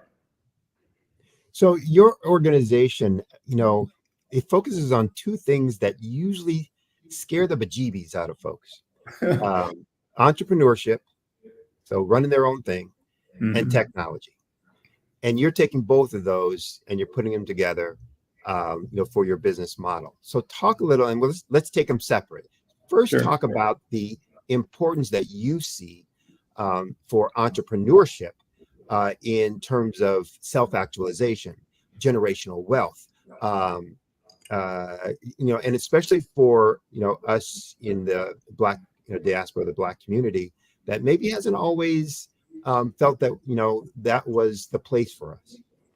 Well, as you probably know, is that it's well documented that as a community, there's a huge wealth gap between the Black community and the majority community. And I believe that in order to close that wealth gap, we have to become entrepreneurs. It's been said that no one will ever pay you what you're worth if you're working for someone else. They will only pay you what you're worth to them, but not your worth. So in order to be the job maker instead of the job taker, we need to be entrepreneurs. And also the generational wealth, there's two things. One, when our children see us as entrepreneurs, then they realize that when they grow up, they can also be an entrepreneur. They can also have their own business. Or maybe they want to just continue the family business. And that's when real generational wealth can be built. And I use the Dudley family as an example, even though Dr. Dudley has passed away, his daughter, one of his daughters now runs and owns the business. And she has a son, a third generation, that she's bringing up in the business. So that's just an example of generational wealth. So I think as a community, we have to think in those terms. Right. Or I can put it this way: if you go down in the downtown of any major city and you see all these skyscrapers and large business offices and things like that, how many do we own? We need to be owners of those as well. So it's a domino effect. You have to start someplace. And we have great examples of people that have done it in the past, whether S.B. Fuller's or Joe Dudley's or John Johnson, you name it, there's a long list. So if they can do it, we can do it too.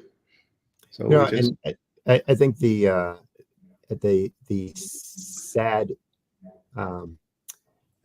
sad reality or truth, with a small t, not a big T, is that we've allowed ourselves to be told or convinced that that wasn't the place for us, or that you don't quite have it.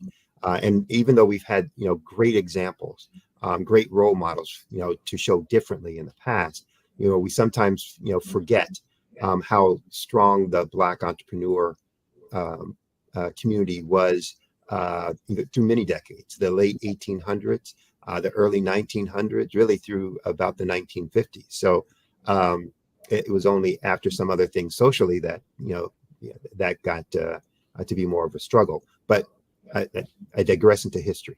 But it's great, in terms of the position and the point that you're making about how impactful that is on generations, and both from the role modeling of what we can do to help nurture that in those coming up behind us, but also in what it means in terms of having wealth that doesn't disappear and is fleeting. So talk about the technology piece. What made you combine the two, and what difficulties have you found in having people adopt technology into kind of their business models?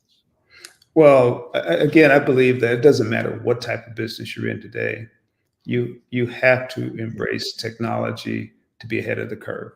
If you don't, you're gonna be left behind. Technology just allows us to be more efficient, more with a more profitable bottom line. And now again with AI is a huge game changer. I've been in this business for 36 years. I have not seen anything as big as AI in that entire time that I've been in the computer field. I think that one of the things to overcome is the fear of it. As a community, a lot of times we're fearful of the unknown, but in this case, we can't afford to be fearful of it. In fact, about a month ago, I did a session on, I called it, I ain't afraid of no AI.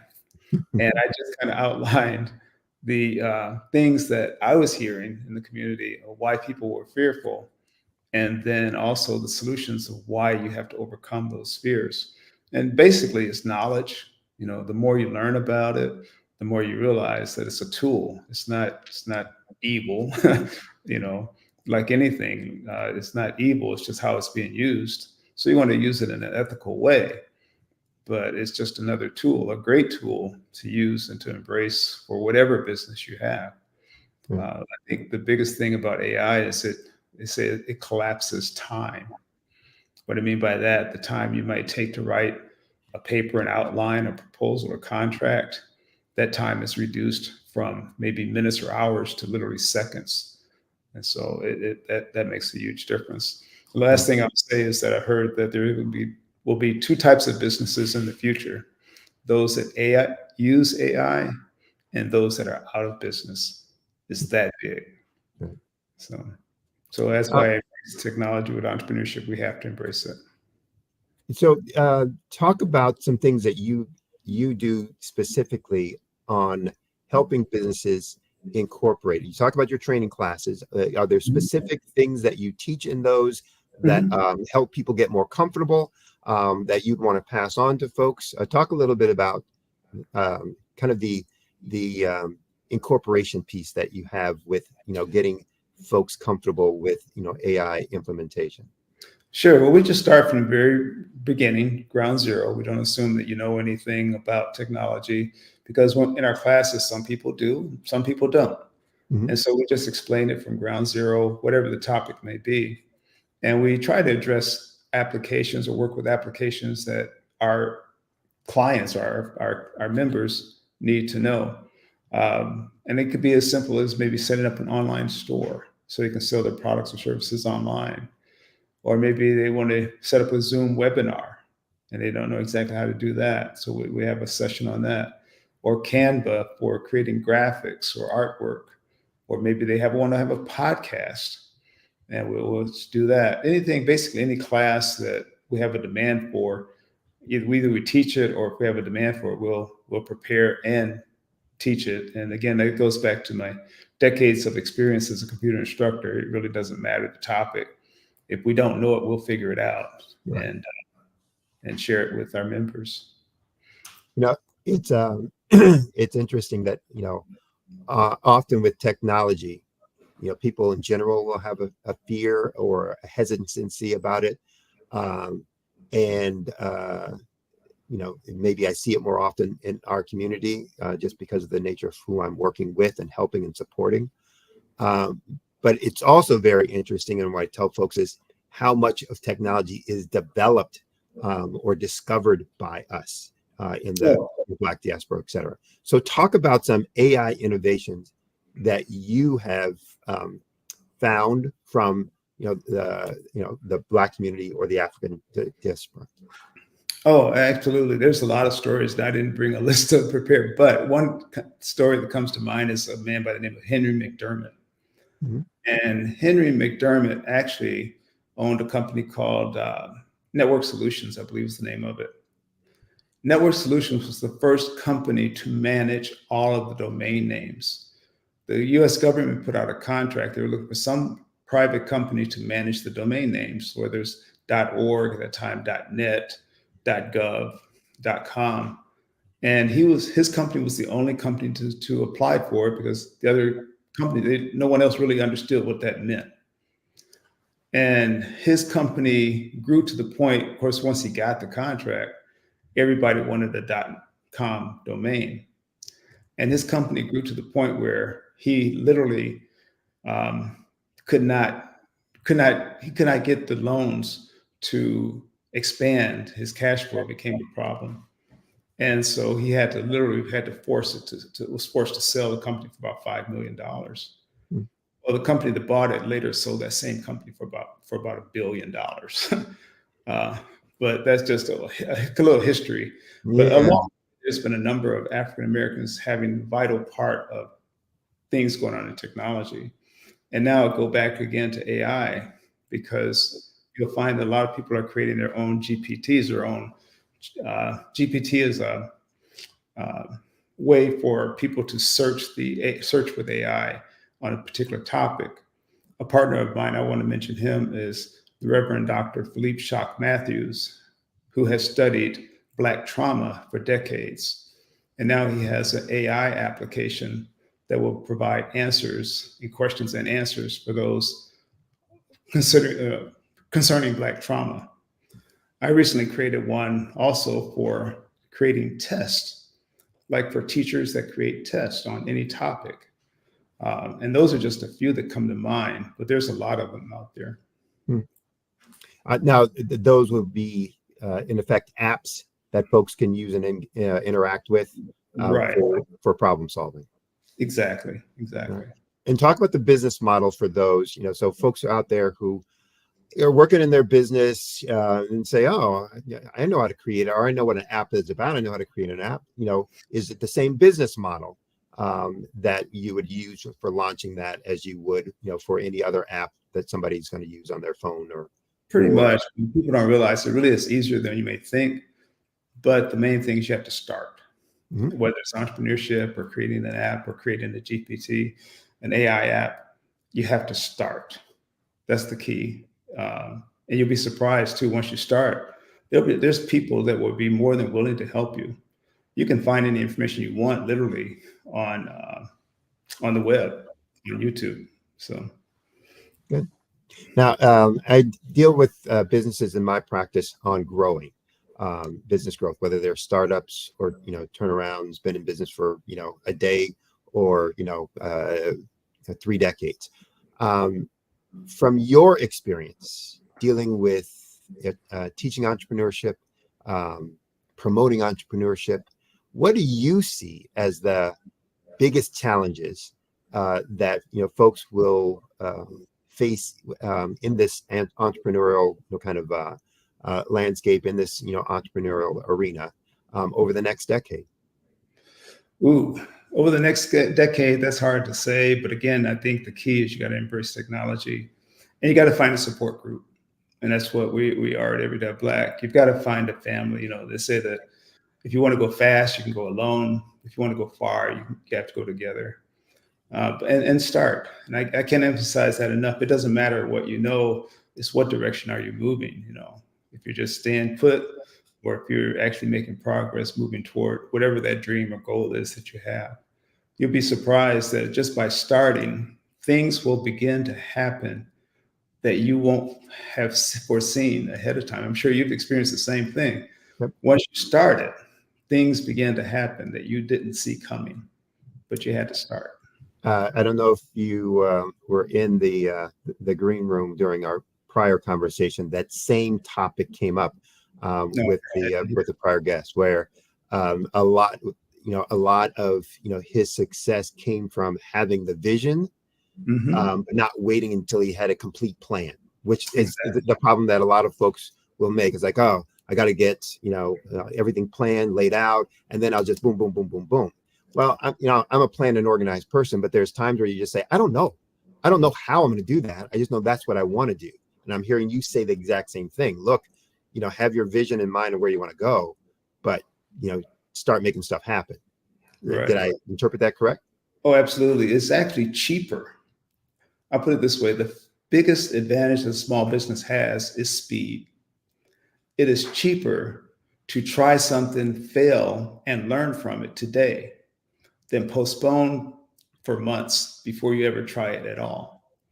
Because if I try it today and it doesn't work, then I can make my modifications tomorrow and keep pushing, keep going. But if I wait for a month or 2 months or whenever the time is perfectly right, you still got to go through the journey. Right. And so you're just delaying the journey. You're just delaying the learning cycle. The phrase is fail fast. Yes. Fail fast, fail forward. Fail fast, fail forward. Right. So try something, if it's going to fail, let it fail fast so you can move on to the next thing. Exactly. And you'll learn from it. There's really no failures. It's just learning experiences, the way I look at it. And I think you can't be afraid if things don't work out. Things are never going to work out perfectly. Right. And I tell people, it's like, if you're waiting for the time is right, it's like if you're having a child, having a baby, the baby's coming, whether you're ready or not, the baby's coming. So you got to pursue it, move forward.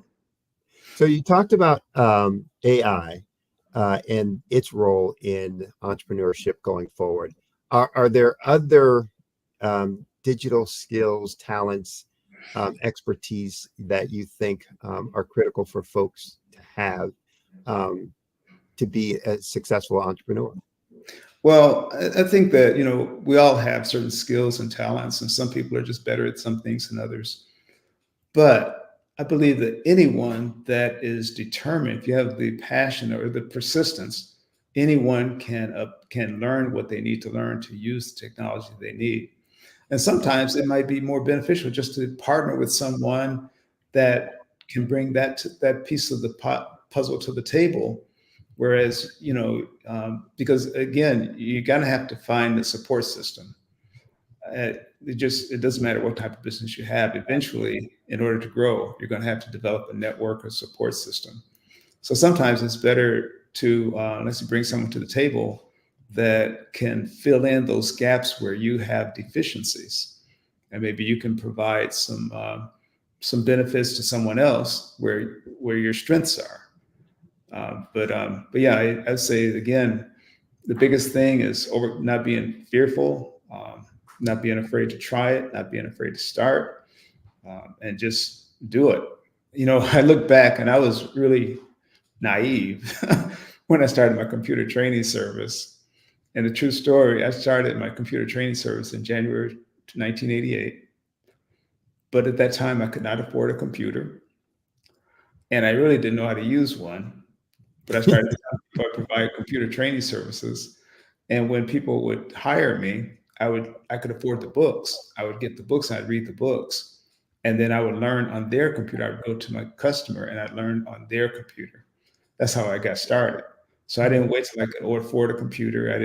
I just didn't wait. I just started, like I said, a bit naive back then, but I was just so passionate about it. And I just saw immediately the impact it's going to have. I just knew like this is the future and I got to be a part of it. Well, and you were learning in advance of them so you could teach them. But because you're learning in advance of them, they don't know that you just learned it. They don't care that you just learned it. They know that they're learning from you. So exactly. Well, there's a saying that to a kindergartner, a fifth grader is a genius. Absolutely. So there's to be one step ahead. And the other thing is, go ahead. Sorry. I was gonna say the other thing is too. I mean, I learned from my students as much as they've learned from me, because no matter how well we prepare, they will come with a viewpoint or a question or something and they're like, whoa, I didn't thought of that. It doesn't matter what it is. They have a different viewpoint. They have so they're going to bring something to the table as well that gives you a little more insight. And if I can't answer the question, I say, well, I'm not sure, but I'll find out and then we'll get back with you, because no one knows it all. Also becomes a great learning opportunity for them to say, well, I don't know. What do you think? And how would you prove that? Let's see what they come up with. You were talking about I saw when I was reading off your bio, your work with the Black AI Consortium. Talk about that, how you got that started, and some of the impacts you think you're having with that kind of an organization. What's your vision for it? What are some of the objectives you've set, and where do you see that going and heading from here? Well, we started the Black AI Consortium and the podcast because we wanted to give people a way to just see how this technology is changing daily. And I say I mentioned Dr. Reverend Philippe Shock Matthews, but also I want to mention Dr. Denise Turley and also Dr. Joy Danielle Davis, because the four of us have gone in together to put together the Black AI Consortium. It's a Facebook group, so anyone can join. And we literally just post information about AI on there, just things you just see in the news that people may not be aware of. So it's just a good way to stay abreast of how it's affecting different technologies, different new applications, or just whatever is new in the field, in the business of AI. And every single day, there's something new every day. So we just post information, and sometimes the people that are part of the consortium, they post information to keep us abreast. So it's just a way of staying abreast. There's no charge. It's a Facebook group, the Black AI Consortium. And all of these links, whether it's training or the consortium or the mastermind meetings, all of these links are on our website, every.black, that people can go there and find a link for any of the ones that they want to see, including the podcast. The podcast is a little different. The AI Consortium podcast is where we interview people in technology, or sometimes we'll review different AI apps, or we'll interview some of the people that are doing great things in the AI arena. So talk about, maybe the specific objectives of that consortium and around the, because your mission seems to be around economic development and success, for the African American, the Black diaspora, but also social development, social advancement.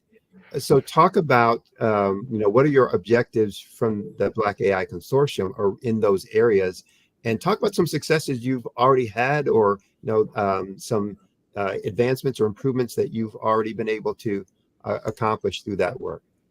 Yeah, good question. And that's why the four of us have come together.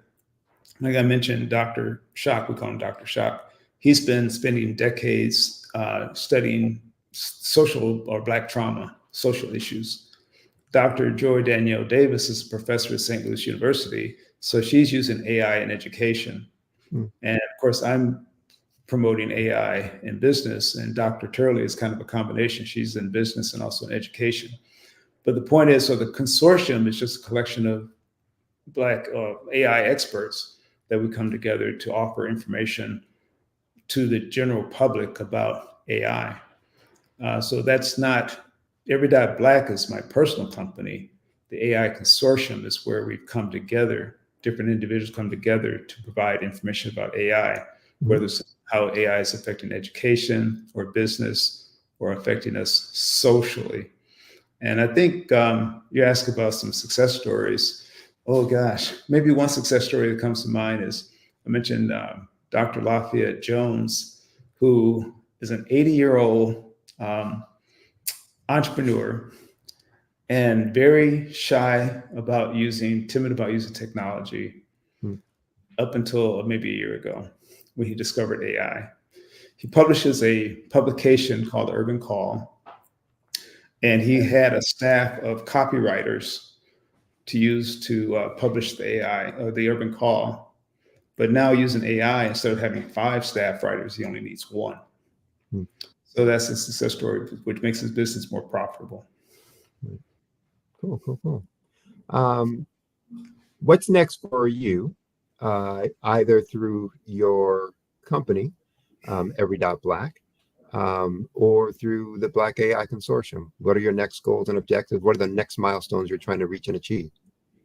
Well, I think the next thing is kind of continuation, but really right now is to really educate people about the use of AI and how to use it in their personal and professional lives. That's right now, this technology is so new, it's not quite 2 years old, and it's taken the world by storm. I don't see that slowing down anytime soon. But we want to affect change on a global level.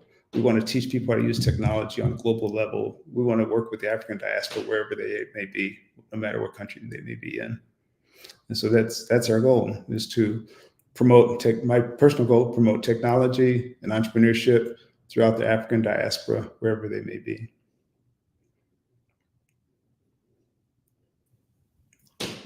Sorry about that. I keep having some technical difficulties with my connectivity. So talk a little bit about if you were going to give one piece of advice. I mean, I know that, generally get involved in using technology, et cetera. Where's the best place for someone to start if they really have, similar to the gentleman you were just talking about, they've got this phobia with technology? What's an easy place, or what you might feel is the best place for someone to start to be able to incorporate technology or AI specifically within their business? Is there some task or activity that you find is, this one relates to people, or this one is an easy win for them, et cetera? Talk a little bit about that, if there is such a thing. Well, I would say, again, the information's out there. It's all over YouTube. But maybe find some examples of people, or just news, search the news, googlenews.com. search the news based on artificial intelligence, you'll be surprised what you see come up on how people are using AI in their different businesses or in their lives. And I think once you start to see that, you'll start to see some correlation, some common ground where someone maybe used it in the hair industry, and maybe you're a stylish or cosmetologist or stylist, and you'll start to see some common areas where you too can use this technology. But again, it just really goes back to don't be afraid of it and get started.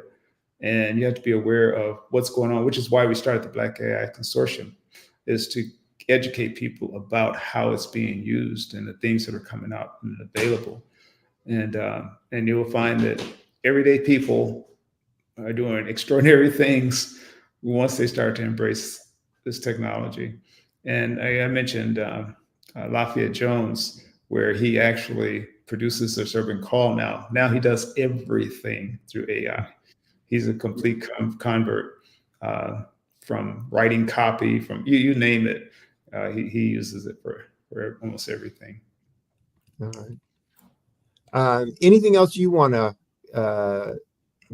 tell the folks out there, make sure they know or aware of, whether it's through the entrepreneur aspect or the technology aspect? Any other words of wisdom that you want to share with, or any other suggestions that you might want to provide? Well, the only thing I would say is, we more than welcome people to join us every Monday night. And again, the links are on our website, www.every.black, EVERY.BLACK, where we just network with other entrepreneurs from around the world. You don't have to be an entrepreneur to join our meetings. We welcome anyone if you're thinking about it or just want to come and listen to some of the folks that provide some really great wisdom and great information. And I do have a slogan that I just want to share too. I say that when there's change, there's opportunity. Mm-hmm. Since change is constant, there's always opportunity. Mm-hmm. So we just have to look for it. Very good. Yeah, you made special comment around the generational impact of entrepreneurship and the implementation of technology within entrepreneurship for generational wealth, social advancement, etc. So, keeping with that thought, are there any ways that you think would be most effective for getting this use of technology and entrepreneurship at the youth level, into our middle schools, into our high schools? I don't know if you're doing any work like that relative to the consortium, but are there some ideas that you have of how people out there in general, for their business or for their communities, use AI, use technology, use entrepreneurship as a way of helping those communities that may not be on the forefront, sure, or maybe underserved? Yeah, well, a couple of things. One of the speakers that we had at one of our mastermind meetings, her name is Jacqueline Thomas, and she has a company called Kids in Tech, and they provide training, robotic training and AI training for children on a regular basis, Kids in Tech. The other thing is that because our meetings are virtual, we have members literally from around the world, and we have a number of members in the Caribbean. And so this past April, I was actually down in the Caribbean to visit with them. And we were discussing things that we can do to help the youth. And one of the things that we're working on literally right now is a Caribbean AI Youth Challenge to educate some youth on how to use AI, and then just kind of turn them loose and see what they can come up with and award the ones with the better ideas. Well, actually, we're going to give everyone an award. Anyone that participates will get something.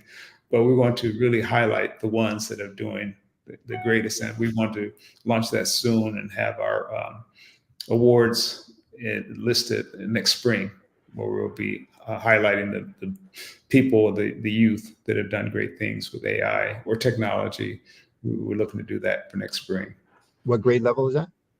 Well, we're looking at 13 to 18. We're going to start at that age group from 13 for the AI Youth Challenge. Now, the Kids in Tech, I'm not sure on the age group she works with. I think she works with younger children as well. Mm-hmm.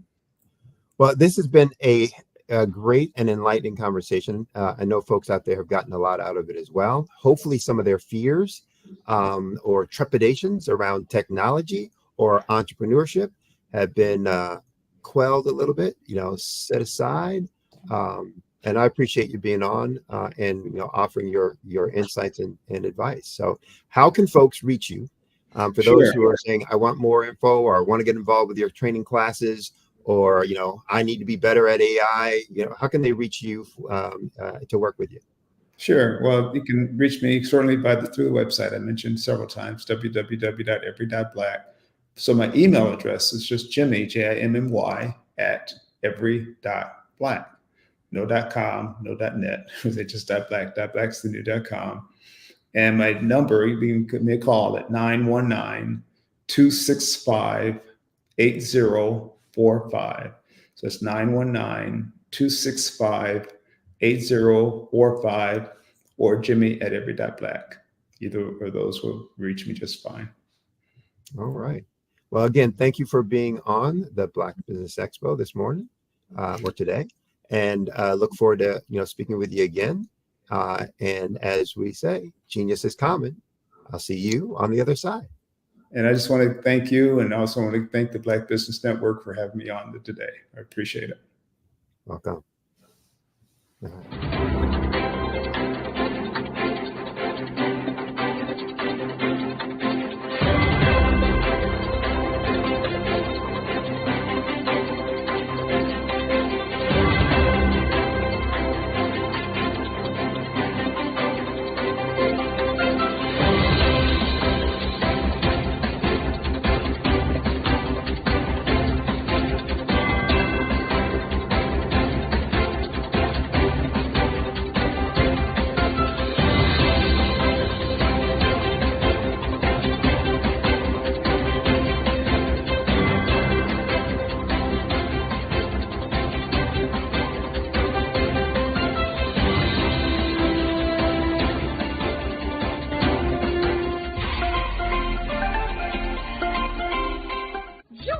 Dr. Eric Kelly III and a host of phenomenal speakers from all around the globe for this 7-day virtual event that you don't want to miss.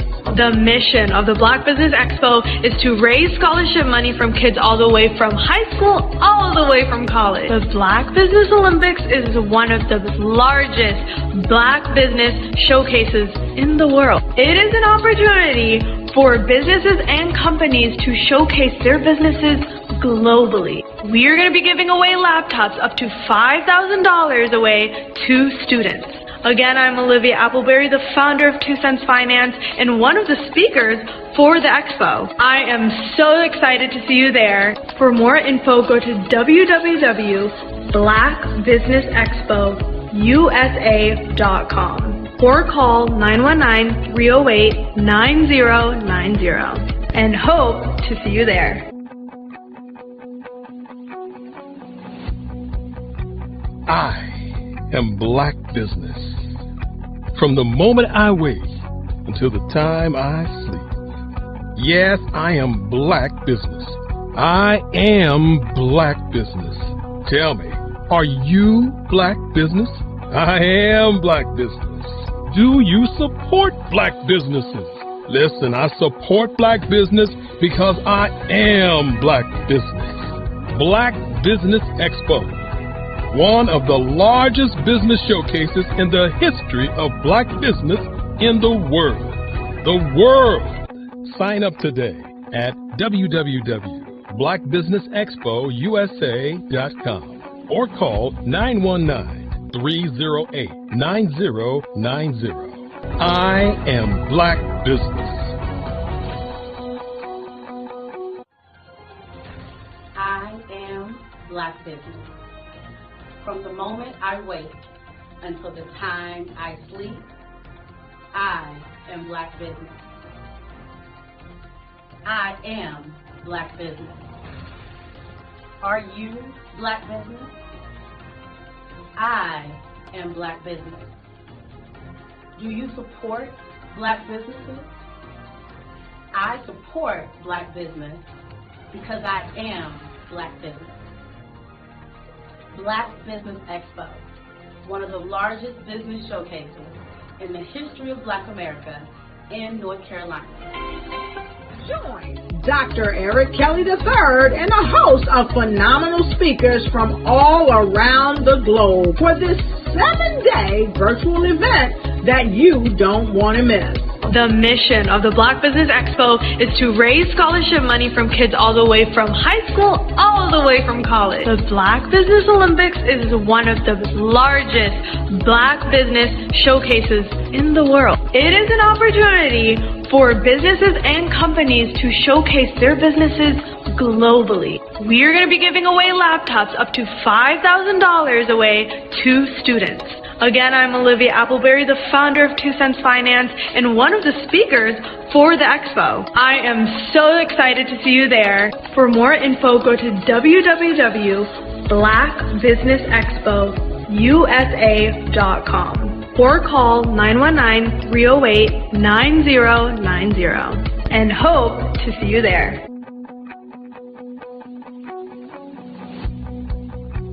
I am Black business. From the moment I wake until the time I sleep. Yes, I am Black business. I am Black business. Tell me, are you Black business? I am Black business. Do you support Black businesses? Listen, I support Black business because I am Black business. Black Business Expo, one of the largest business showcases in the history of Black business in the world.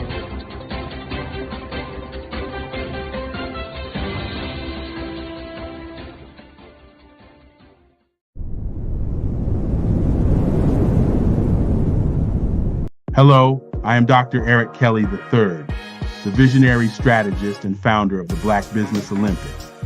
I invite you to showcase your Black-owned businesses on the Black Business Network global stage. The Black Business Olympics is a global Black Business Network platform that propels Black-owned businesses into the international spotlight. By showcasing your business on the Black Business Olympics platform, you can reach a worldwide audience of potential customers, partners, and investors. You can also establish yourself as a thought leader and expert in your field, attract lucrative partnerships, and more speaking engagements. In addition, the Black Business Olympics platform provides a valuable opportunity to connect and collaborate with like-minded entrepreneurs and business professionals from around the world. This can lead to new business opportunities, ideas, and relationships. Finally, by sharing your story and expertise on the Black Business Olympics platform, you can inspire and empower others. This is a powerful way to make a positive impact on the world and leave a lasting legacy. If you are a Black-owned business owner, I encourage you to seize the opportunity to showcase your business on the Black Business Olympics platform.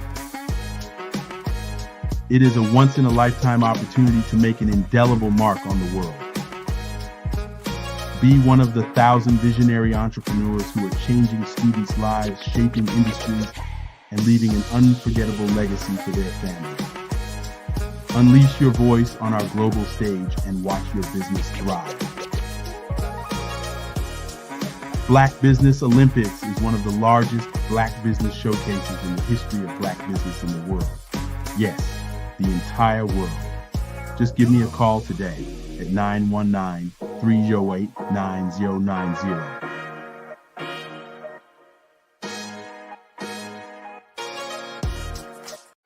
Every speaker has a moment where their words can spark inspiration, drive change, and transform lives. But what happens after the applause fades?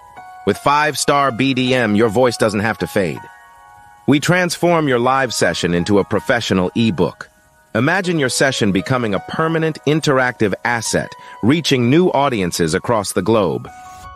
Like Grant McGaugh and Dr. Eric Kelly III, whose session on the Mindset Revolution continues to inspire thousands through their custom ebook.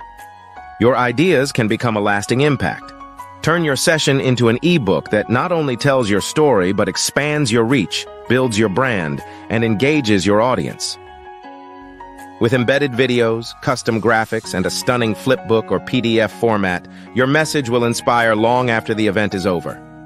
And for a limited time only during the Black Business Olympics, get your custom ebook for just $199, down from the regular price of $399. This is your chance to transform your message into something truly unforgettable at an unbeatable price. Your package includes a professionally designed ebook, a flipbook or PDF, embedded video of your session, and custom graphics. Everything you need to showcase your message in a way that lasts. With 5-star BDM, your session becomes more than a moment. It becomes an opportunity for growth, greater visibility, and lasting impact. See your influence multiply as your message reaches new clients, partnerships, and platforms. Ready to turn your ideas into a global movement? Visit 5starbdm.com to secure your custom ebook today. Your audience is ready to listen.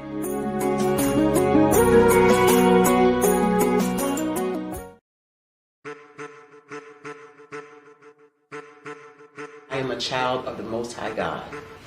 He has gifted me in ways that I could not even imagine and didn't know.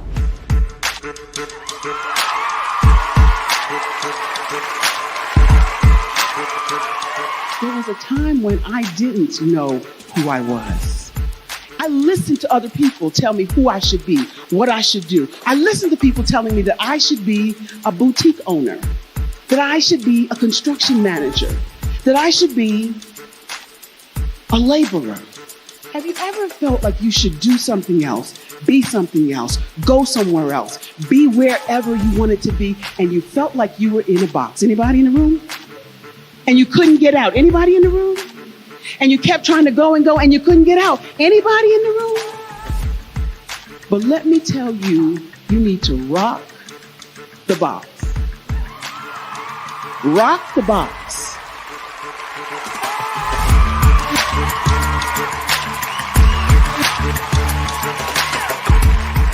I am engaging, inspiring, and empowering.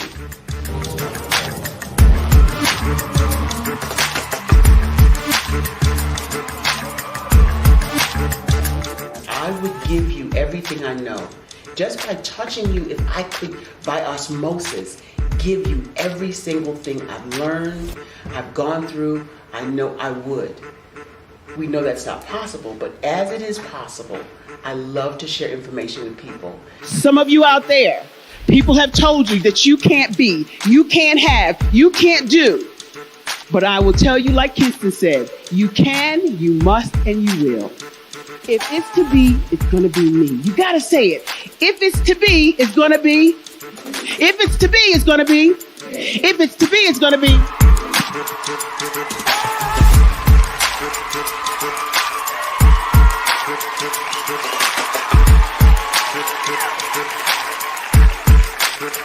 Barbara is because she believed what her mama said about her and not what other people told her. Every day you wake up, when you're in a situation, it's your choice whether it's an advantage or the disadvantage. She gained her confidence and her life, and now she is a testimony. If I can help you elevate yourself, then I feel like I'm elevating my own self as well. What you know and I know together can change the world.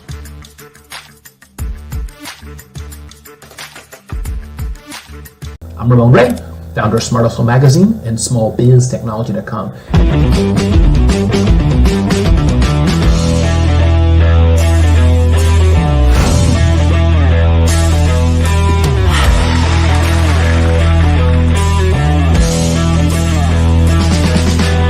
You're here today to celebrate small business success.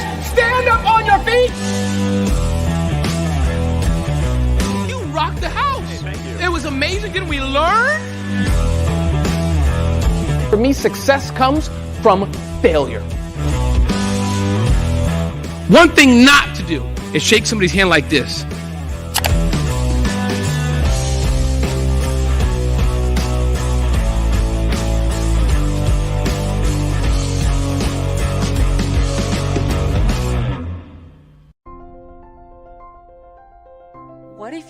build your own city.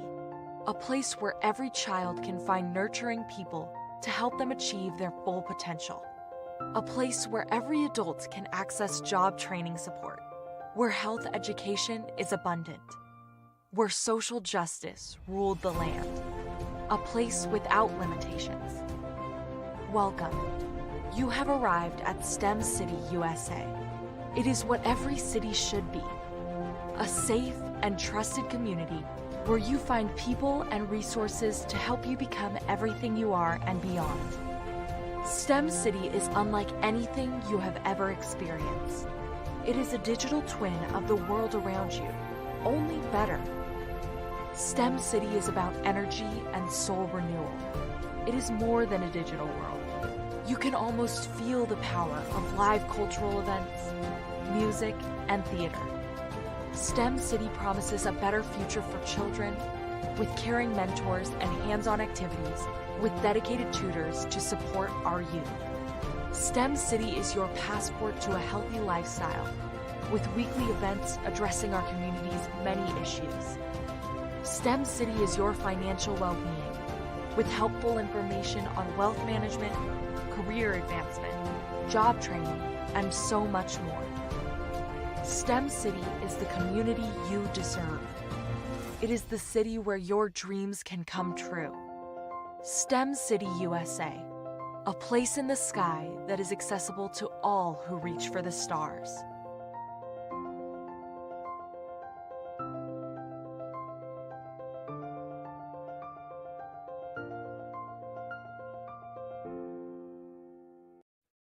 Hey everyone, it's Grant McGaw, CEO of 5-Star BDM and host of the award-winning Follow the Brand podcast and TV series, where I help you to build a 5-star brand that people will follow. My genius is personal brand development through intelligent communication and helping you achieve your business and career goals. I am a requested speaker on digital technology and brand development issues. I want to work with you to increase the value of your current opportunities while attracting new ones. Every one of you is unique, and we all share challenges that can be addressed through smart branding. As a super connector, I work with you as an executive coach to guide you along the complicated business and career development road, providing the enhancement tools and information you need to succeed. Together, I will help you succeed in today's challenging business climate. I will evaluate and measure your progress. Best of all, I am right alongside you every step of the way. Build the brand called you. Genius is coming.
I am Black Business. From the moment I wake until the time I sleep. Yes, I am Black Business. I am Black Business. Tell me, are you Black Business? I am Black Business. Do you support Black businesses? Listen, I support Black business because I am Black business. Black Business Expo, one of the largest business showcases in the history of Black business in the world. The world! Sign up today at www.blackbusinessexpousa.com or call 919-308-9090. I am Black business.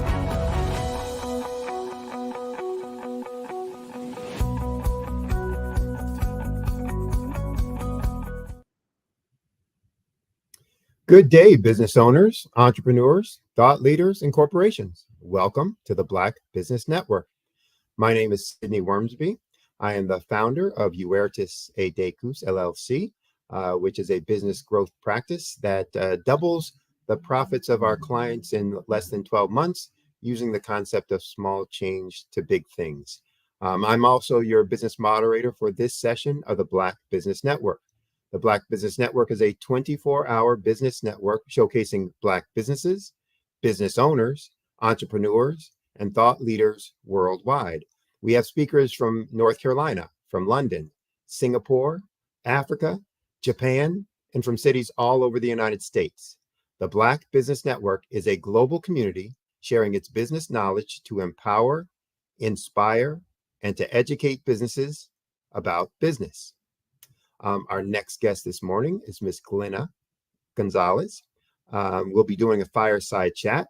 Miss Gonzalez is the CEO and founder of J.B. Tyler Marketing and Consulting, LLC, based in Durham, North Carolina. She has over 20 years in marketing and business development, and she's helped national and international clients achieve both growth and transformation. Her expertise spans marketing, workforce planning, talent advisory, making her a trusted consultant and certified coach across the U.S. An MBA and a master's in human resource services enriches her approach, blending business and human-centered insights. Her journey to full-time entrepreneurship reflects her resilience, her balancing a thriving career while raising high-achieving children. So please welcome Miss Glenna Gonzalez.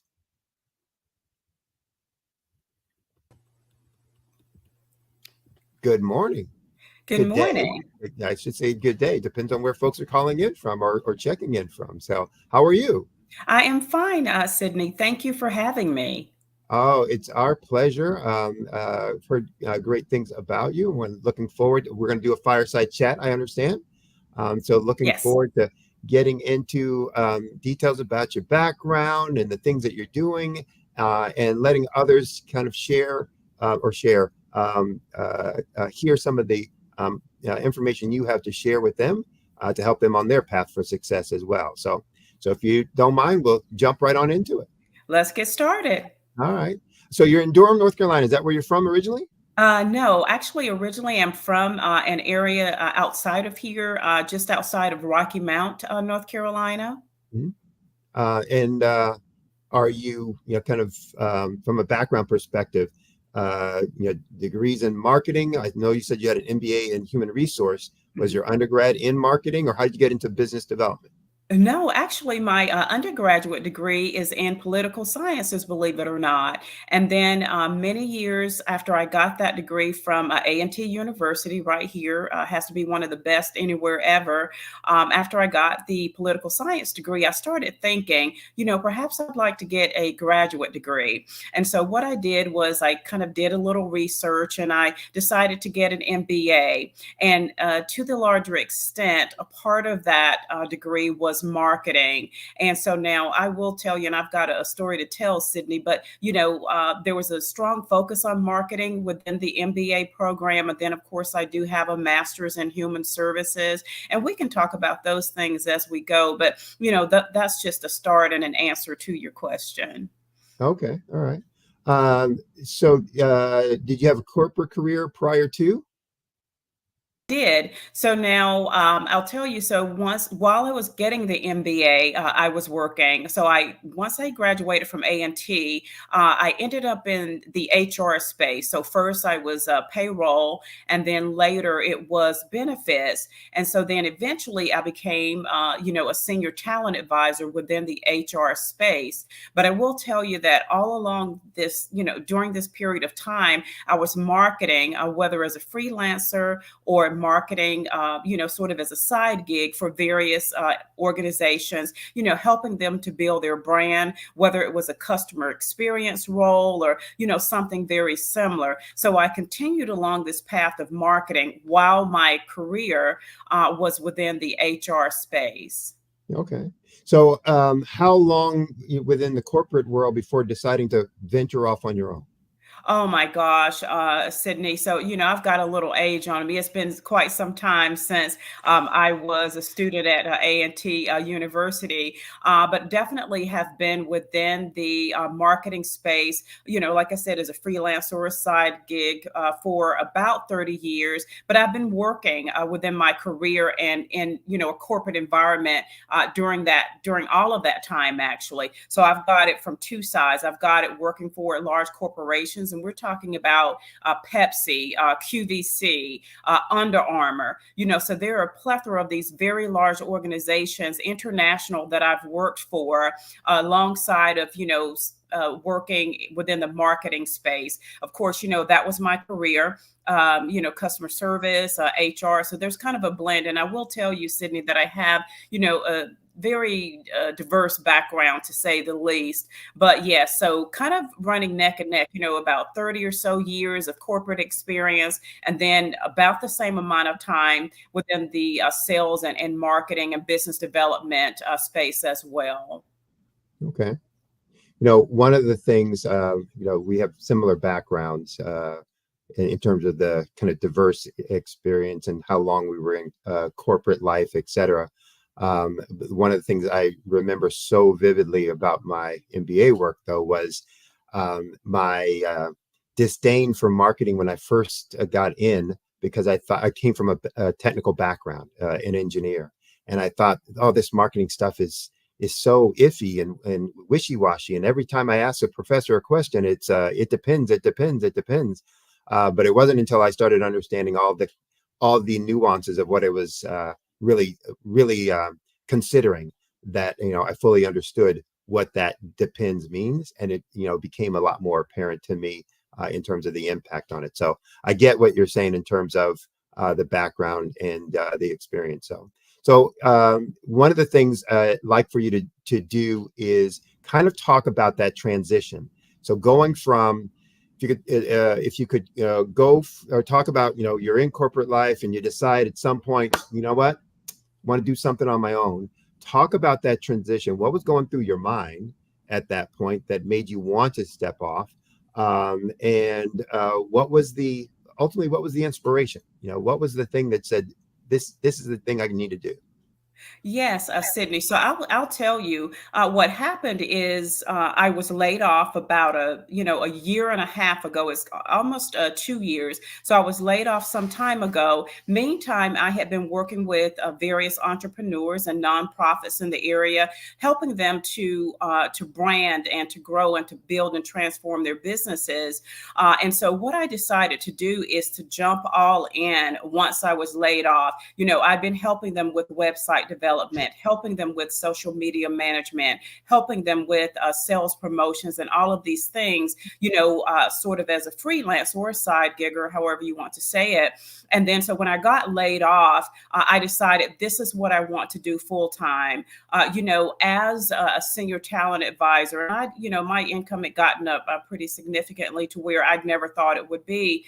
But I'll tell you, having been laid off from that role, I understood that you don't have control when you're being employed by someone. The only control that we have is our talents, our efforts, whatever it is that we are going to do to help to build ourselves. Like, you do have control over, how you are going to do things, but you don't at all have control over how, an employer is going to treat you, or, how long you'll be able to maintain that role. So when I was laid off, I just moved further into the space. I mean, I just moved in full time instead of, helping, at night and on the weekends. I just moved in to where I could spend more time. And what I began to say, Sydney, is that one of the things that I liked about being a senior talent advisor is, feeling like I had, a huge impact on this person's success. I recruited 6-figure income earners. The salary may have been 150, may have been 250. So, I'm doing recruiting at a much higher level than is, often done. But, some of these people were just looking for promotions. They were looking for their next step. So now we're talking about two different things. We're talking about being employed, and we're talking about being an entrepreneur. But I'll tell you the impression that I'm trying to make here is that, it just made me feel really good to be able to help someone to earn an income to support their families, because everyone's not within the entrepreneurial mindset. It takes an entirely different person, and which I have very well learned, within these past few months, to be an entrepreneur. I mean, you take all the risk, you spend all the money, you've got all the roles, not just that one, like I might have been recruiting some mechanical engineer. Well, with this, you'd be the engineer, you'd be the sales rep. I mean, you'd have all the titles, not just one. Yeah. And so, but, just wanting, feeling real good about helping them to be able to secure these roles so that they could then take care of their family. So I'm kind of like a people promoter, or like I have a passion and a deep love for people, Sydney. And so when I decided to move full time into the marketing space, which I had been doing, just a few hours a week, this, my passion came with me. So I'm not particularly recruiting people, but I am promoting people, and we'll talk about that, but my magazine, that's what we do, is we promote entrepreneurs and small business owners. We want people to be the star of their own show. I just have a passion for people. I like, helping them to get the exposure that they need in order to build and to grow and to transform their businesses. And so, I'll tell you, I follow O'Dwyer PR, which I'm listed there. It's like a huge marketing and PR firm in New York. And they advertise for all the huge marketing brands like Rudderfin and, all of these large brand names. But, they have the print issue, but they also have a digital magazine. And I was looking at that one day and I said, well, this is something that I would like to do in order to promote, the people that I have access to. And so I just began to grow it, and the magazine's done very well. I will tell you that one of my main successes is Dr. Hammond. She's a psychologist out of Tampa, Florida. So I'm in a group with Dr. Hammond. It's Black Women Empowered Directory, and we, connected through that platform. And she asked me if I would help her to promote a new book that she had coming out. So it wasn't out then; she was pre-selling it. And so I said, "Of course I will. I'll do anything that I can to help you, because again, I'm into people promotion." And so from the time that we started promoting her book up until about a month ago, so we had time to pre-sell it and everything. And she's been in our last 4 issues, Sydney. Dr. Hammond is now a best-selling author on USA Today and Amazon, but, definitely USA Today. She'd never thought that she would reach the height of being a bestseller on Amazon and USA Today. So, our impact on, helping her to promote her book, which is called Mindset Training, it was just amazing, because, she reached the goal that she was seeking, not just Amazon, but USA Today. And of course, wherever else she ends up, we'd be pretty happy to see that. But she was thrilled to see that she was a USA Today bestseller. Oh, good. So talk, and maybe we'll use that as the point of reference. Talk about all of the services and capabilities you provide within your company. Yes. And then, relate that to this specific, project, and how you, incorporated those activities, those capabilities into helping her achieve that status? Yes, yes. So at JB Tyler Marketing and Consulting, we approach marketing from an integrative marketing and communications position. So, which means that we will, help the client with the blogging, with website design and development, so that they can get in front of people that way. Because many don't have websites or they're outdated. So the blogging, the website design, the social media management. Customized magazines. So, we will even customize a magazine for that particular client so that they could then share it with all of their prospective clients, current clients, anyone within their space. They can post these, a link to these customized magazines on their social media. They can put them in their email newsletters, a link to them in their email newsletters. So these are ways that they can help to, build their own brand, so they don't have to rely on some external force, a marketing agency or anything like that. We want them to learn how to, get some of these things done themselves, but of course, if someone needs a newsletter, an email newsletter done, we will happily do it. So we'll do all the work for you, but it's nice, for a business owner to understand, the makings and the implementation of some of these things that are being done, so that they're not then being solely dependent on, on someone, in order to grow. I mean, you can have, enough knowledge to be able to build and to grow to the extent that, if you couldn't find an agency or you couldn't afford an agency at any particular time, you'd have the knowledge to be able to do these things. So then, Dr. Hammond, of course, is, she's a phenomenal woman. She's a professional speaker.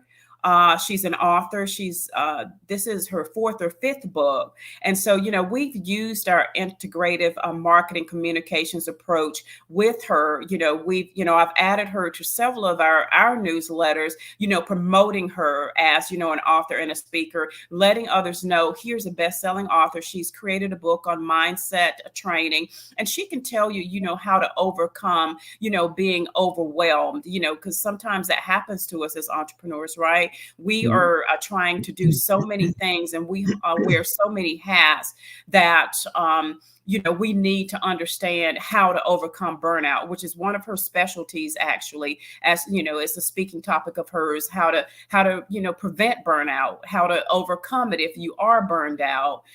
So, we've put her in our newsletters and promoted her that way. She's been in about 4 of the last issues of our magazine.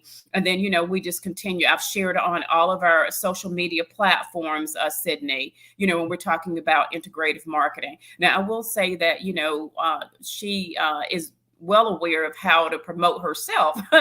She has an amazing platform on Instagram, whereas my main social media platform is LinkedIn. She's done very well for herself on Instagram. And I was talking to her because I met her at a conference that I helped to promote. It was the Power Networking Experience with Dr. George C. Frazier in Charlotte, North Carolina, back in July, I believe it was.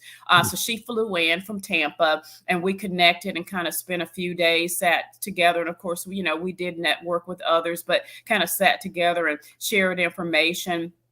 So, we were able to connect in a way that allowed me to get more information about her so that I could then further promote her. So that was a phenomenal opportunity. Interesting.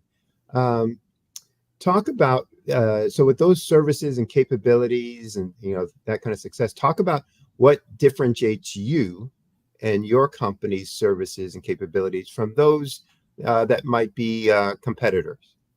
Yes, yes. So we take a human-centered perspective with all of our clients, Sydney. I spend an extensive amount of time getting to know our clients. We do interviews. I'll meet with them in person. I'll go above and beyond to make that person feel special and to let them know that, I have your best interest at heart in terms of working with you and collaborating with you. If you only want one platform on social media done, like I have a client down in Atlanta. She's a CPA, and I met her at a Small Business Expo back in December. Now she's phenomenal. She knows her stuff. She's a forensics accountant, and she does some other areas. And mostly now she's consultative. But she's been working with me since December, and I've grown her LinkedIn platform from 494 followers to now she's almost 1,200 followers on LinkedIn. And then I'll tell you too, Sydney. Now listen to this. This is very interesting. So while I'm growing her LinkedIn platform, she's getting, and I can see it because I'm in her back office building her LinkedIn, and we do have certified social media managers as well. So it's not just me. There's some that are more qualified than I am because they've been doing it for a longer period of time. But so she's getting all of these emails with people requesting her to interview with them for various VP level roles as an accountant. And I'm looking and some of those roles pay $200,000 or $250,000 or something like that. Now don't get me wrong, she is an entrepreneur, but she has contracted herself out in the past for small periods of time, maybe a month or 2 months or something like that, so that she could continue to grow her brand. But, just seeing these things. So now also, Sydney, she owns a nonprofit called Soaring Eagles down in Atlanta, Georgia. And, even with me posting for her, she has gotten, sizable donations because of my LinkedIn post on her platform. So, there are many entrepreneurs that overlook, the power of being on LinkedIn, because I, as I'm looking on the platform and looking at the number of followers that some of these entrepreneurs have, it may be 500 or it may be 300 or, just very small numbers. Well, LinkedIn is, a huge opportunity if you know how to utilize it in terms of, getting you out there and getting you more exposure amongst other entrepreneurs and, even larger businesses where you may be able to get big ticket sales. Instead of making a 500 on a project, you can figure out how to scale it to where it's $5,000. Don't just ask for them to do business with you for 1 month. You can ask for them to do business with you for 10 months. So now you've got $5,000 instead of 500. And so there are these opportunities on LinkedIn to where you can figure out how to scale by making the right connections. And so, that's just an example of how I've been able to utilize social media management to help, my clients to be able to further monetize. One of the things that I find in my work with clients on growing their business, and I want to get your perspective on it, is that most of them don't know how to really differentiate themselves from everyone else. And if you ask them, what is great about your business, they'll talk about some feature, some function, or they'll talk about, something that's a platitude, how many years they've been in business, yada, yada, yada. Talk about from your work, do you see the same thing, or do you see something else that might be even a bigger mistake or challenge, that businesses have that they need to work on? Yes.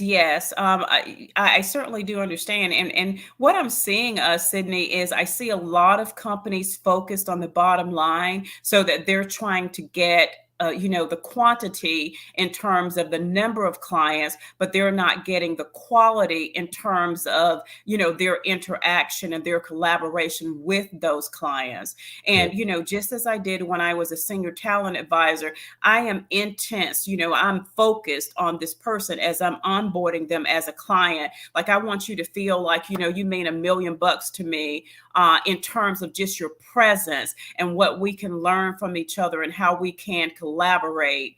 And so this is important to me to just, really give, an intense focus to that, with that client so that I can help them to be able to build. It is more difficult when you really don't understand all these things about the client. You don't understand what their goals are. You don't understand what their objectives are. Like, very little about this person, but yet that you want to do business with them, and you're rushing trying to see how much money you can make from them. We want to empower each other, and so this is what I do. I've got clients that I speak to on the phone on a regular basis. So it's not just like, I've talked to them a couple of times as I was onboarding them. I'm speaking to them on a regular basis, and I'm finding out, well, here's what happened with this campaign. What are your thoughts? Here's how well this campaign did. Let me run this by you so that we can further improve upon it.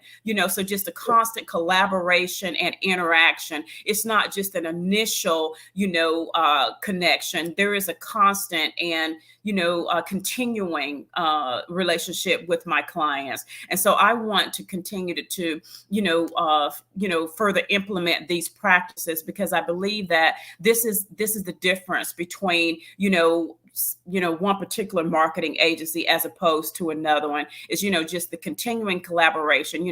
How did you like this? This looks like it went well. What are your thoughts? And then of course you don't have to talk to clients, weekly, but that's just how they feel so comfortable with me that Right. they continue to, just check in, they call, we send emails, we do Zooms, we have, some thoughts on how, to continue to implement and collaborate, just kind of talking with each other.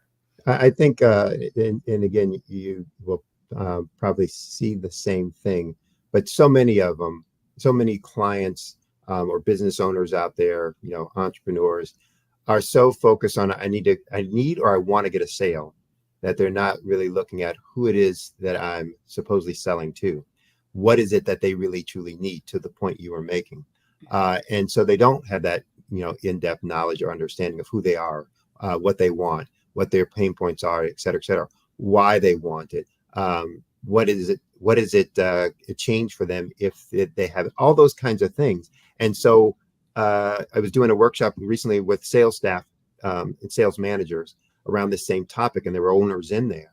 And, I was dealing with myths. And one of the myths for salespeople is every lead's a good lead. And all of them, no, they're not. To the point you were making about, hey, they weren't really profitable. Why weren't they profitable? Because they really didn't want the thing you were selling them. Therefore, they didn't have any longevity or long tenure with you as an organization. They weren't willing to pay as much for your product or service because it didn't have the value proposition for them, et cetera, et cetera. Talk about some of the clients that you've worked with where you've had to deal with those kinds of things, or to educate them about those kinds of things, and ways that you worked with them on that. Yes. So I'll tell you, my CPA down in Atlanta, we've had some conversations. She's, solid on how she likes to do business. But one thing, and so this is me learning in the reverse, Sydney. Now, I'll tell you, so this is on the more positive side. She believes strongly in doing business the same way that I just talked about. She has the opportunity to have, a significant number of clients at any given time. But she, like myself, she does believe in spending, just an inordinate amount of time, getting to know her clients, getting to know what their goals and their wishes are. But if I'll tell you, I just started to bring, this was onboarding. And so I'm learning all these things during onboarding. So it's an area modeling agency. And immediately she's focused on, so this is a lead generation opportunity, how I can help her company to be able to get more leads. And so as she and I are talking about, the process and the strategy of how to do lead generation for her particular agency, I'm listening, Sydney, and she's just thinking about how many, new models she can get, within a small amount of time. And, it sounds like she's just talking boom, boom, boom, where she's thinking about quality in terms of how she can, quantity in terms of how she can monetize, but she's not thinking about the quality aspect of it, And so I'm thinking, do I really want to do business with this person? And so I kind of chatted with a partner of mine, and we just decided we're not going to be able to help her because she is thinking about, how fast and how much money she can make. And it's not as easy as she began to lay out, because I began to see, sort of huge gaps in her strategy and her implementation process. Saw, some issues that may, be like a consumer fraud kind of an issue. So as we're doing business, we're going to run into some of these people. They're just focused on, how quickly they can monetize, but they're not at all paying attention to compliance issues. If that were, a part of their industry, they're not paying attention to how they may be taking advantage of consumers, which is considered consumer fraud, so of course, I'm not going to work with her, but it took some time as I was interviewing her and thinking about onboarding her before the truth began to come out that this person's just focused on how many people they can get into their business to monetize, and they're not focusing on the process. They're not focusing on compliance strategy. They're just not focused on the right things. They're focused on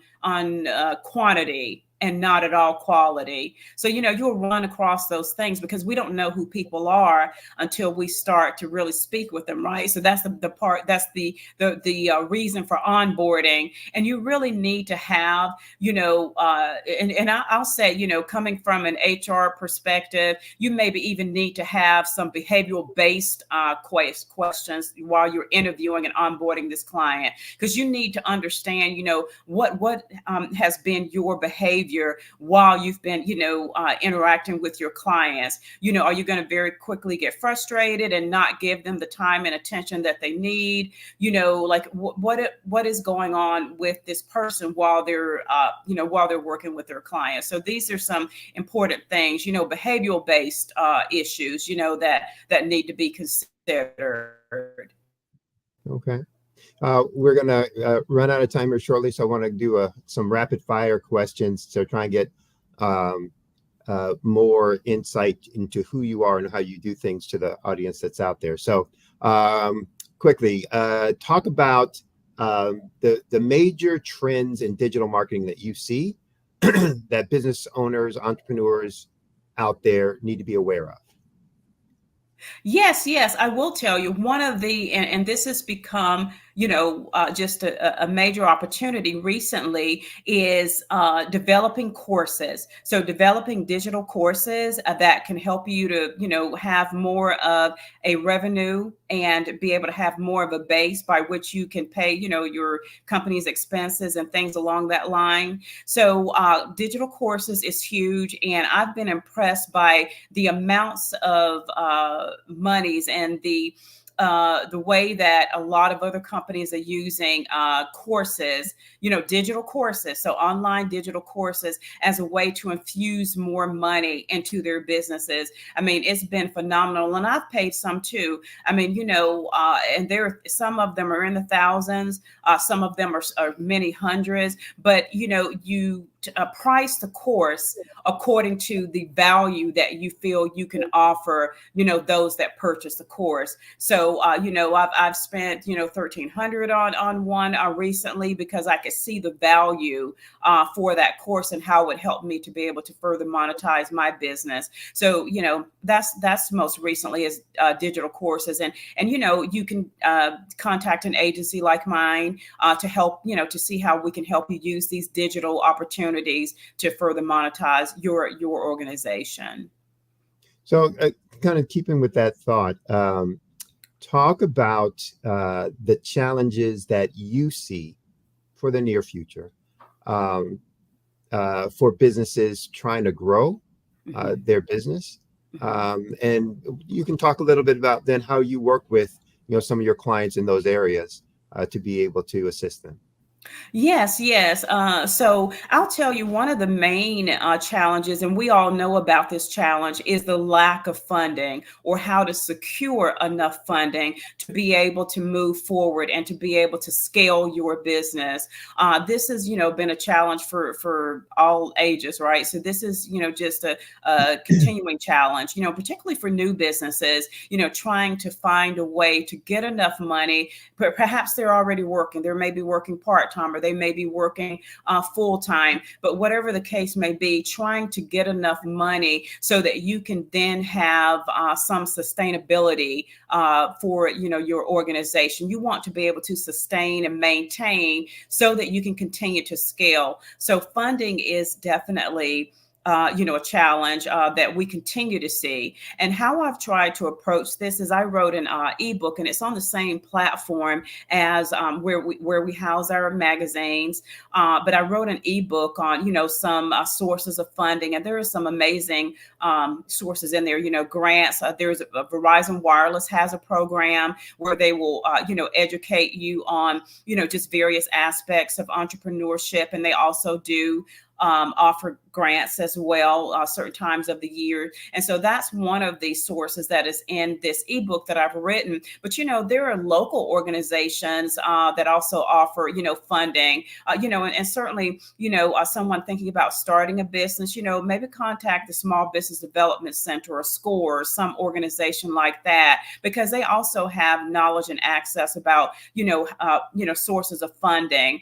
I know that there are several nonprofit organizations right here in my local area. North Carolina IDEA is an organization that will support, entrepreneurs and small business owners. You do have to apply for the grants that they offer. So you have to apply, and be selected to be moved forward. But there is at least that opportunity, where they have micro grants and, all these things. So funding is an issue. I imagine that it will continue to be an issue because we all have, there's that learning aspect. We have to learn, where these opportunities are for sourcing and learn how, we can get connected in order to be able to be awarded, these opportunities. Yeah. We should talk outside of this. I do a workshop called Overcoming Funding Obstacles and some of the things that you're talking about there. But one of the things that, we've got all the research on is that most businesses fail because of a lack of access to capital, et cetera. And most traditional lenders are not interested in lending to small businesses. They're interested, and I had some years in the financial industry. They're interested in what's called A paper, big loans, low risk, no risk, blah, blah, blah, blah, blah.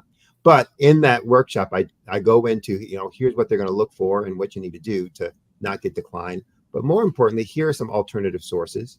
But even most importantly is how to become your own bank. And so working with, organizations about, okay, how do you manage your business, your P&L, so that you become your own self-funder? Where they can really, and you were alluding to some of those things when you were talking about their profitability as well as, how do you improve your profitability by really knowing your customer, being able to price properly. All of those things go into, are you in a position where, you have, money running to your bottom line, being profitable, and therefore being able to fund the next thing that you want to do. That's right. Talk a little bit about you've been an entrepreneur now for a while. Mm-hmm. Talk about, your advice that you would give to others, kind of thinking about, looking at, considering stepping out on their own and opening their own business, founding their own company, being an entrepreneur. Right. And I'll tell you, one of my concerns is, when I'm thinking about those 40 and over, I'm concerned that they're thinking that it's too late for them or that they don't have time to, to make that transition. I would say to anybody 40 and over, and it's not really an age thing, but this particular age group I am concerned about because I'm hearing some hesitations and some reservations that they're having where they're feeling like, well, it's too late for me to start, or, I don't have this skill or that skill. I am actually over 50 and, there's hardly any platform that I can't figure out, in terms of technology. And I think that, subconsciously they're thinking about, the technical challenges, Sydney, they're thinking about all these things and they're letting these things stop them from, starting a business, owning a business, collaborating with someone where, they can be a partner or something like that. These are things that we should not allow ourselves to to be concerned about, you can learn. So the thing is that you can learn the technology, you can learn, how to start a business. There are so many opportunities, like I talked about, these local agencies, SCORE and Small Business Development Center. So if you are 40 and over and you want to start a business, don't let your fears, stop you, because I've heard someplace that, some of the best and most successful business owners are 60 and over. So, this is, and I think, I've seen some just recently where they started to do very well and they were right on 60. So, there are these things that, concern me is that I wouldn't want, and I've not had any clients to come to me and say, I want to start a business or I want to grow my business, but, I'm thinking my age is just, maybe I'm too old to do this. I've not had any clients say anything like that. Maybe I'm just too old. But, yeah. So that's the thing that, concerns me is that I wouldn't want anybody to think that they're too old to start a business because anyone can. Never too young, never too old. That's right. Yeah. So, and don't hesitate. We're running out of time. So let's do this. Tell folks how they can reach out to you if they want to use you for your marketing service and capabilities. Want to pick your brain for how can they get into the same kind of space. How can they reach you? What's the best way for them to contact you?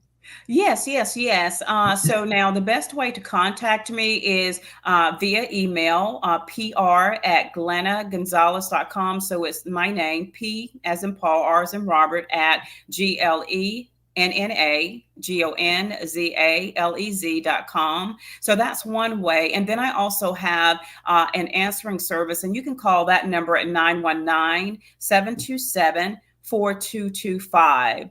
So those are a couple of ways that you can reach me. And then our main website is jbtylerconsultants.com. And there you can find out more about the services that we offer and who I am. So that's jbtylerconsultants.com.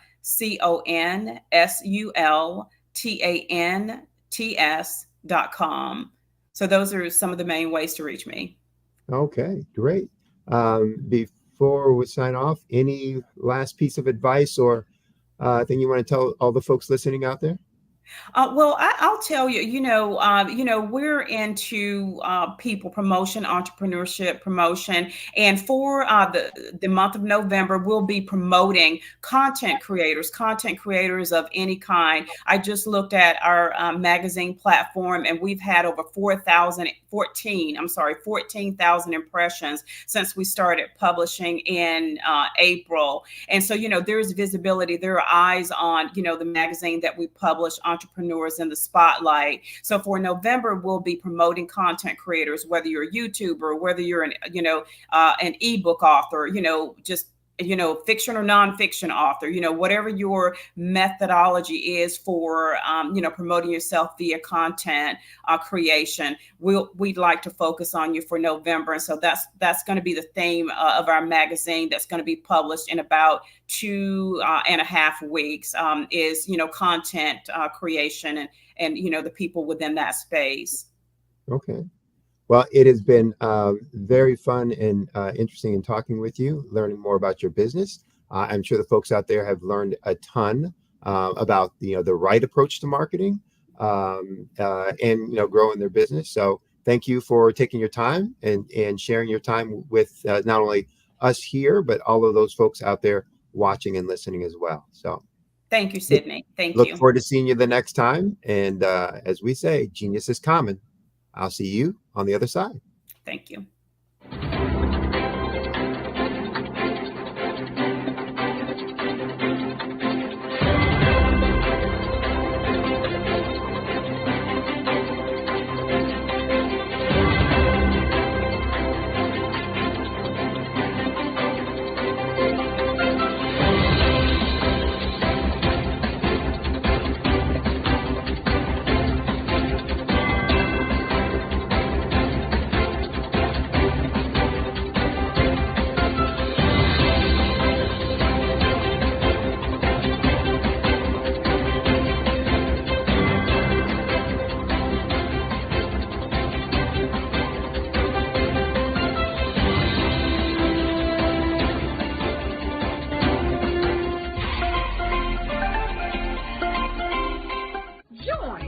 Dr. Eric Kelly III and a host of phenomenal speakers from all around the globe for this 7-day virtual event that you don't want to miss.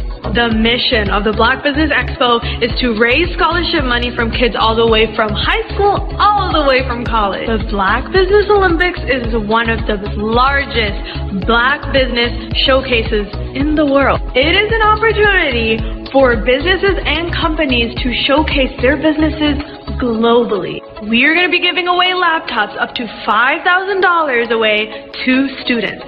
Again, I'm Olivia Appleberry, the founder of 2 Cents Finance and one of the speakers for the expo. I am so excited to see you there. For more info, go to www.blackbusinessexpousa.com or call 919-308-9090 and hope to see you there.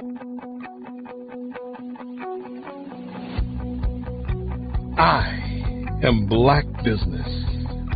From the moment I wake until the time I sleep. Yes, I am Black Business. I am Black Business. Tell me, are you Black Business? I am Black Business. Do you support Black businesses?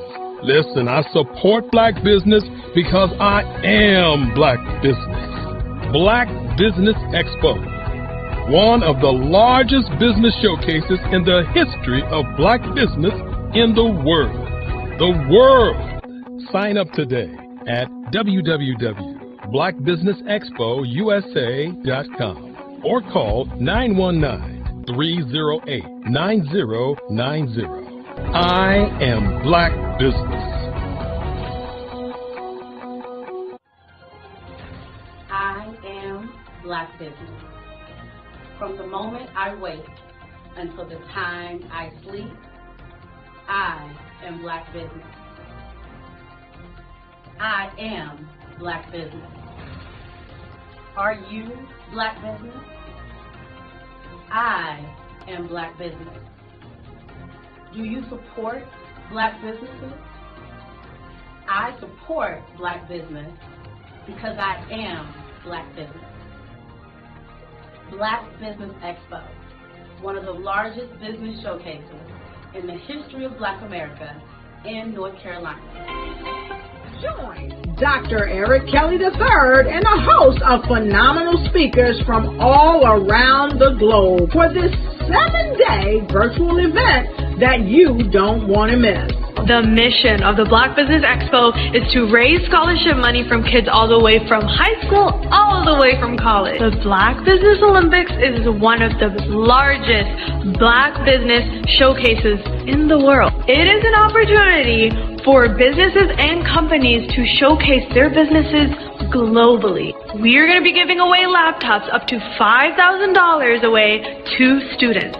Again, I'm Olivia Appleberry, the founder of 2 Cents Finance and one of the speakers for the expo. I am so excited to see you there. For more info, go to www.blackbusinessexpousa.com or call 919-308-9090 and hope to see you there. I am Black Business. From the moment I wake until the time I sleep. Yes, I am Black Business. I am Black Business. Tell me, are you Black Business? I am Black Business. Do you support Black businesses? Listen, I support Black business because I am Black Business. Black Business Expo, one of the largest business showcases in the history of Black business in the world.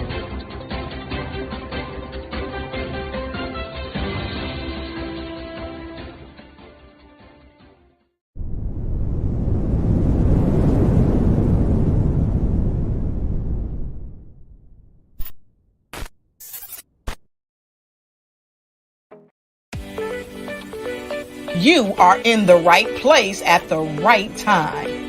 The Black Business Network opens again for its Black Business Olympics, a 24/7 broadcast on business, strategies, global branding, social media marketing, finance, advertisement, and much, much more. Featuring the top, most powerful entrepreneurs and speakers and thought leaders from all around the world as they gather together for this phenomenal event. Join the Black Business Network streaming live into the metaverse, STEM City USA, Black Multiverse, Pod TV, Roku, Hulu, iHeartRadio, Apple TV, YouTube, TikTok, Instagram, Google Podcasts, Facebook, LinkedIn, IBM TV, Spotify, and Twitch. Tune in today and be a part of this amazing movement. The Black Business Olympics welcomes you.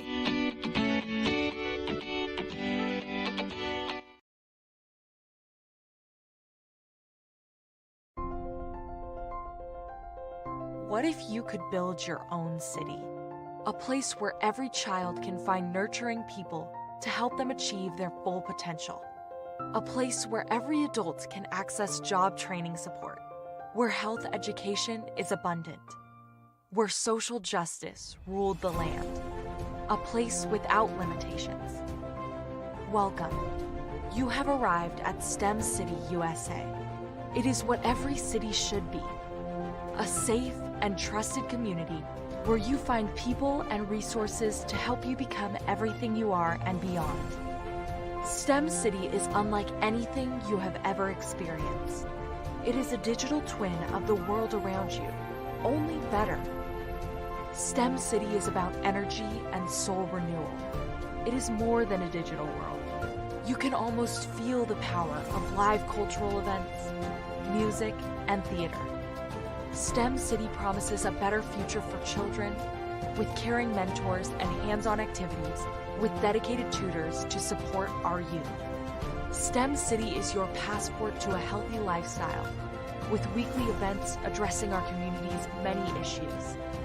STEM City is your financial well-being with helpful information on wealth management, career advancement, job training, and so much more. STEM City is the community you deserve. It is the city where your dreams can come true. STEM City USA, a place in the sky that is accessible to all who reach for the stars.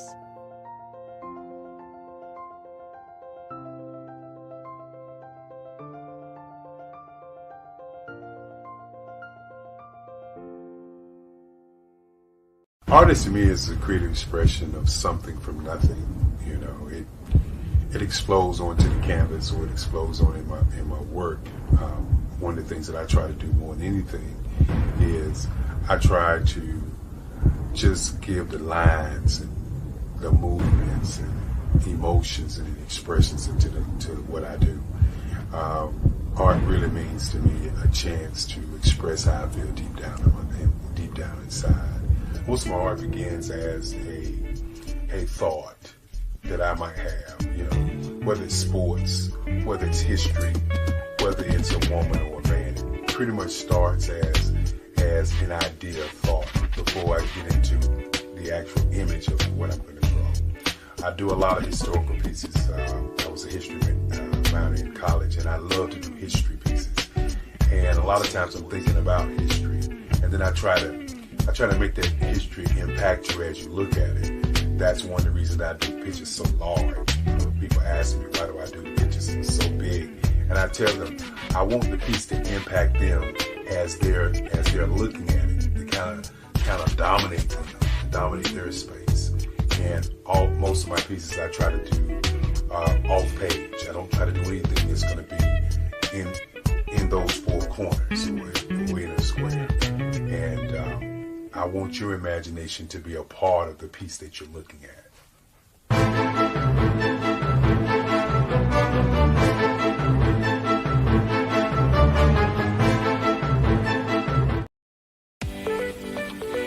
You are in the right place at the right time.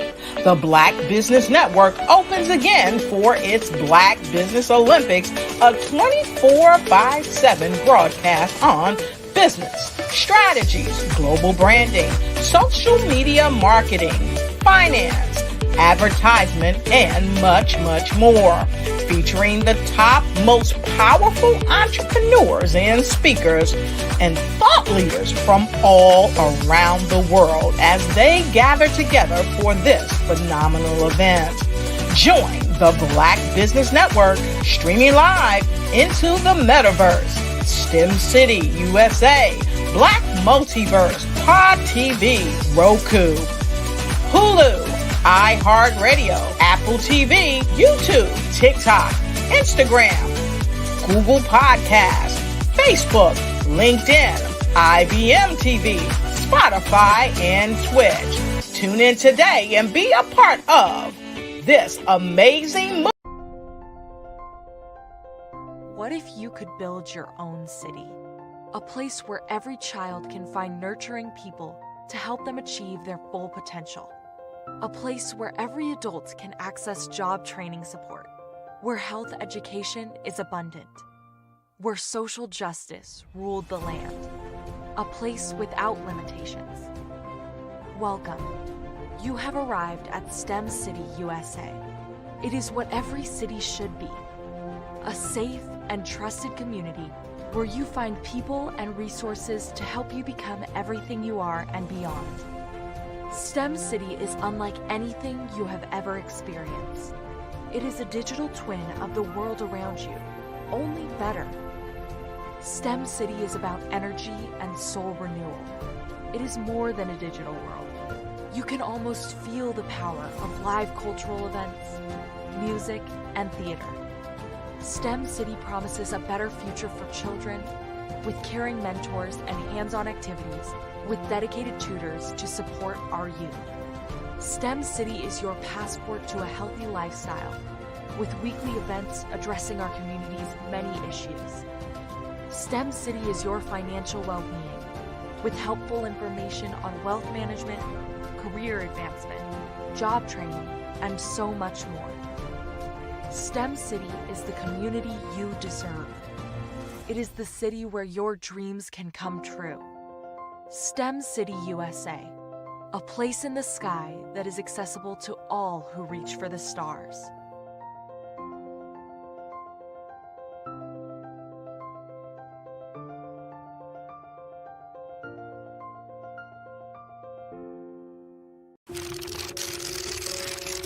Bravery is not the absence of fear, but the ability to overcome it. We stand for those who defy suppression, who speak out, and those who walk the road less traveled. Everyone deserves to be seen and their voices to be heard. We're sparking a movement, growing a community of creators united by the desire for freedom, choice, equity, and ownership. At Fanbase, it's all for one and one for all. We support each other to guide, promote, and uplift you in a place where you can unapologetically be yourself. A place where your voice, ideas, and creativity are not just welcomed, but celebrated. We are Black founded, minority funded, and supported by a diverse, inclusive, powerful community that believes in the strength of authenticity and individual choice. Regardless of success or background, we welcome you. The marginalized, the underappreciated, the successful, the superstar. We're for all who seek a space to express themselves freely, where they are rewarded for being their authentic, true self. We transcend labels because only we have the right to define ourselves. We are built for the brave, the culture, the creators, and for the future where everyone has a power to shape their own destiny, where all are empowered, voices are amplified, and freedom is embraced. For the first time, you have a chance to own the platform you helped make popular. It's a revolution, a movement in how we connect, create, and share. Everyone is a creator, and everyone has a fan base. Here, you can be you without limits.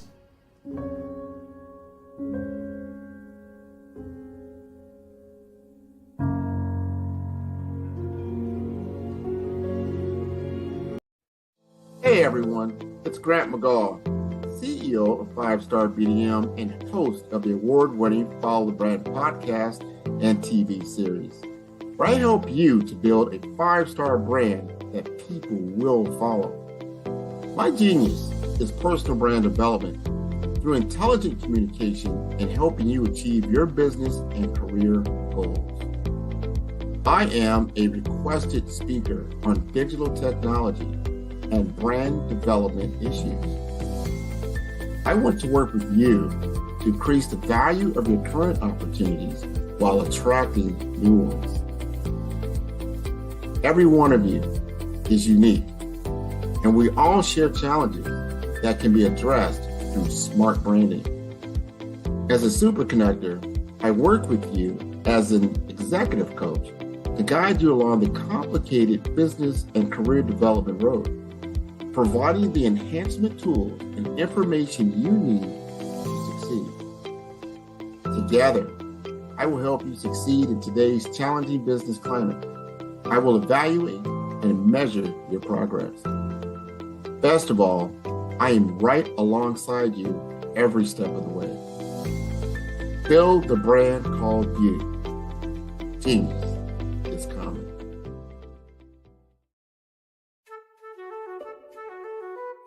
This is Dr. Arnold T. Petsworth. He's the owner of Petsworth Vet World, a veterinary clinic in Hopton, Connecticut. His patients include dog, cat, frog, fish, Goldie, dog, and this alpaca. Due to doctor-patient confidentiality, we can't tell you their names. Business at Vet World was steady, and then quarantine hit. Neighbors brought new four-legged friends into their homes.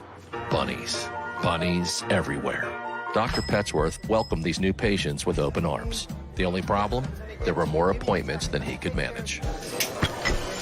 That's when Dr. Petsworth turned to his American Express business card, which offers spending potential that's built for his changing business needs. He decided to hire a new assistant, Julio, and with spending power built for business purchases, he used his card to furnish a new exam room. Together, Dr. Petsworth, Julio, and American Express Business made sure all the pets of Hopton got the love and care they deserve. And everyone was happy. Get the card built for business by American Express. Phenomenal Tanya T. Wise, who is here from the great state of Maryland. Tanya, welcome and thank you for being with us today. Can you indulge our audience a little bit and tell them just a little bit more about who you are and what it is that you do? Well, I love being able to talk to people and have a magnetic attitude, being able to just show them. So I always like to say, level up is Coach at Tanya T. Wise here. So can you tell our audience, just give them a teaser about what your presentation will be about?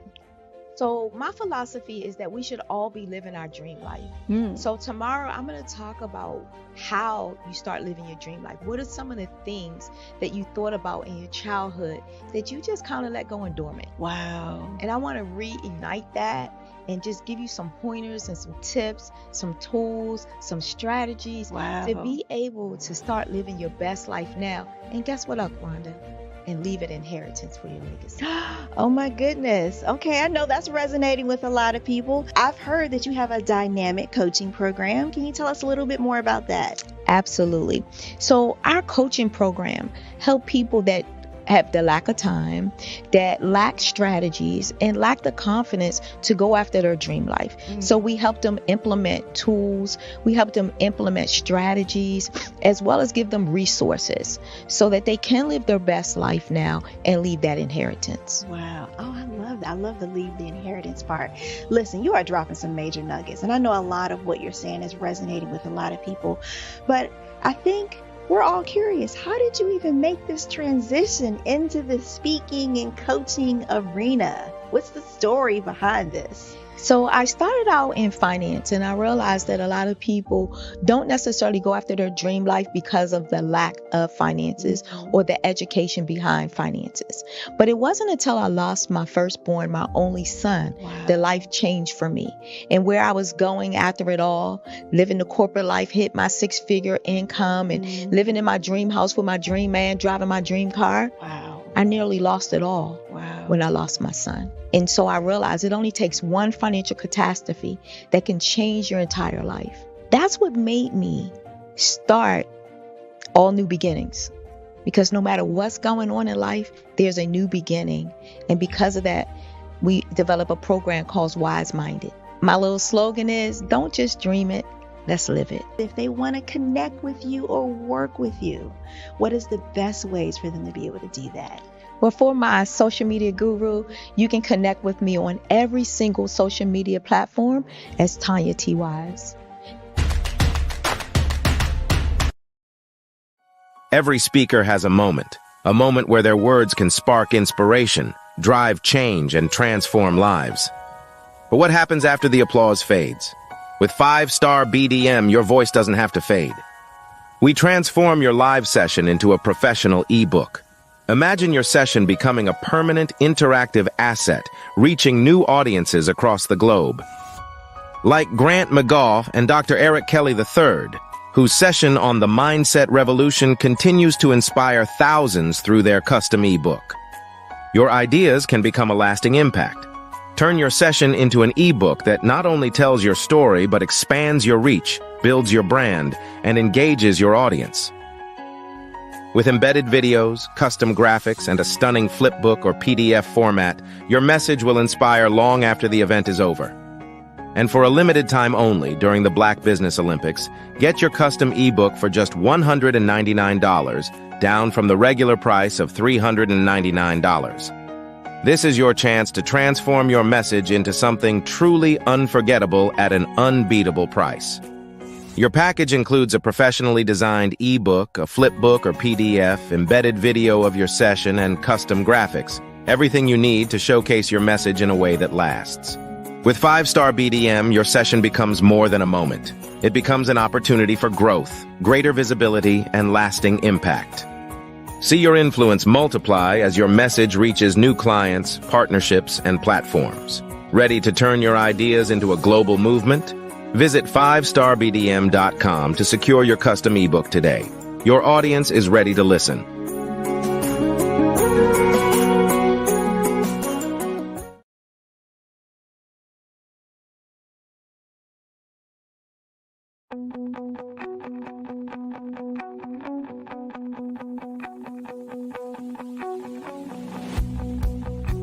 I am Black Business. From the moment I wake until the time I sleep. Yes, I am Black Business. I am Black Business. Tell me, are you Black Business? I am Black Business. Do you support Black businesses? Listen, I support Black business because I am Black Business. Black Business Expo, one of the largest business showcases in the history of Black business in the world. The world! Sign up today at www.blackbusinessexpousa.com or call 919-308-9090. I am Black Business.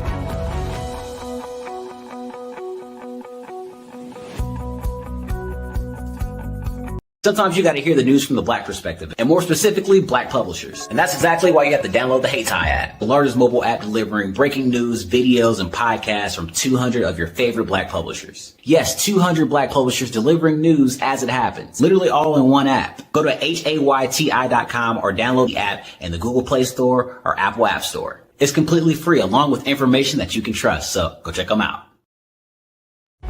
Cash flow. 5, 10, 10, 75. I use the Cashflow app to keep track of my charities. Cashflow 5, 10, 10, 75 helps you manage expenses, helps keep track of charitable giving, helps you save your money. Cashflow 5, 10, 10, 75. Download it today. Cashflow 5, 10, 10, 75 would like to wish the Cyber Bears good luck in this year's first robotics competition. Hello, my name is Kiasi Helm and I'm 14 years old. I think my genius would probably have to be setting goals and achieving them. I say this because ever since I was young, I always wanted to be an author, and at age 11 I ended up achieving this. But not only did I end up becoming an author, I ended up becoming a public speaker, a publisher, a business owner, all these great things. The name of my business is Written by Kids Publishing Company. I decided to start this company because I thought it was important for me to help kids my age express themselves through literacy and just achieve their own goals. Because to me, achieving goals is the best thing in the world to feel. It's you just achieving things and aspirations that you set for yourself. And I know that everybody is capable of this because even if you don't end up achieving the goal, you still tried your best, and that's the most important thing. And everybody is capable of this because genius is common. I am Black Business. From the moment I wake until the time I sleep, I am Black Business. I am Black Business. Are you Black Business? I am Black Business. Do you support Black businesses? I support Black business because I am Black Business. Black Business Expo, one of the largest business showcases in the history of Black business in the world. Sign up today at www.blackbusinessexpousa.com or call 919-308-9090. I am Black Business.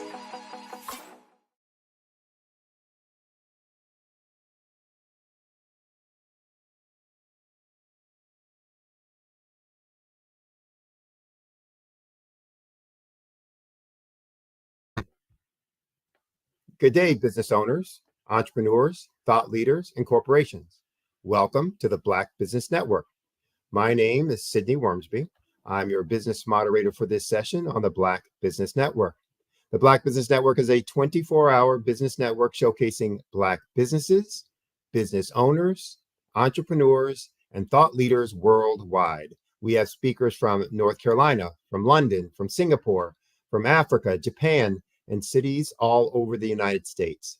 The Black Business Network is a global community sharing its business knowledge to empower, inspire, and to educate businesses about business.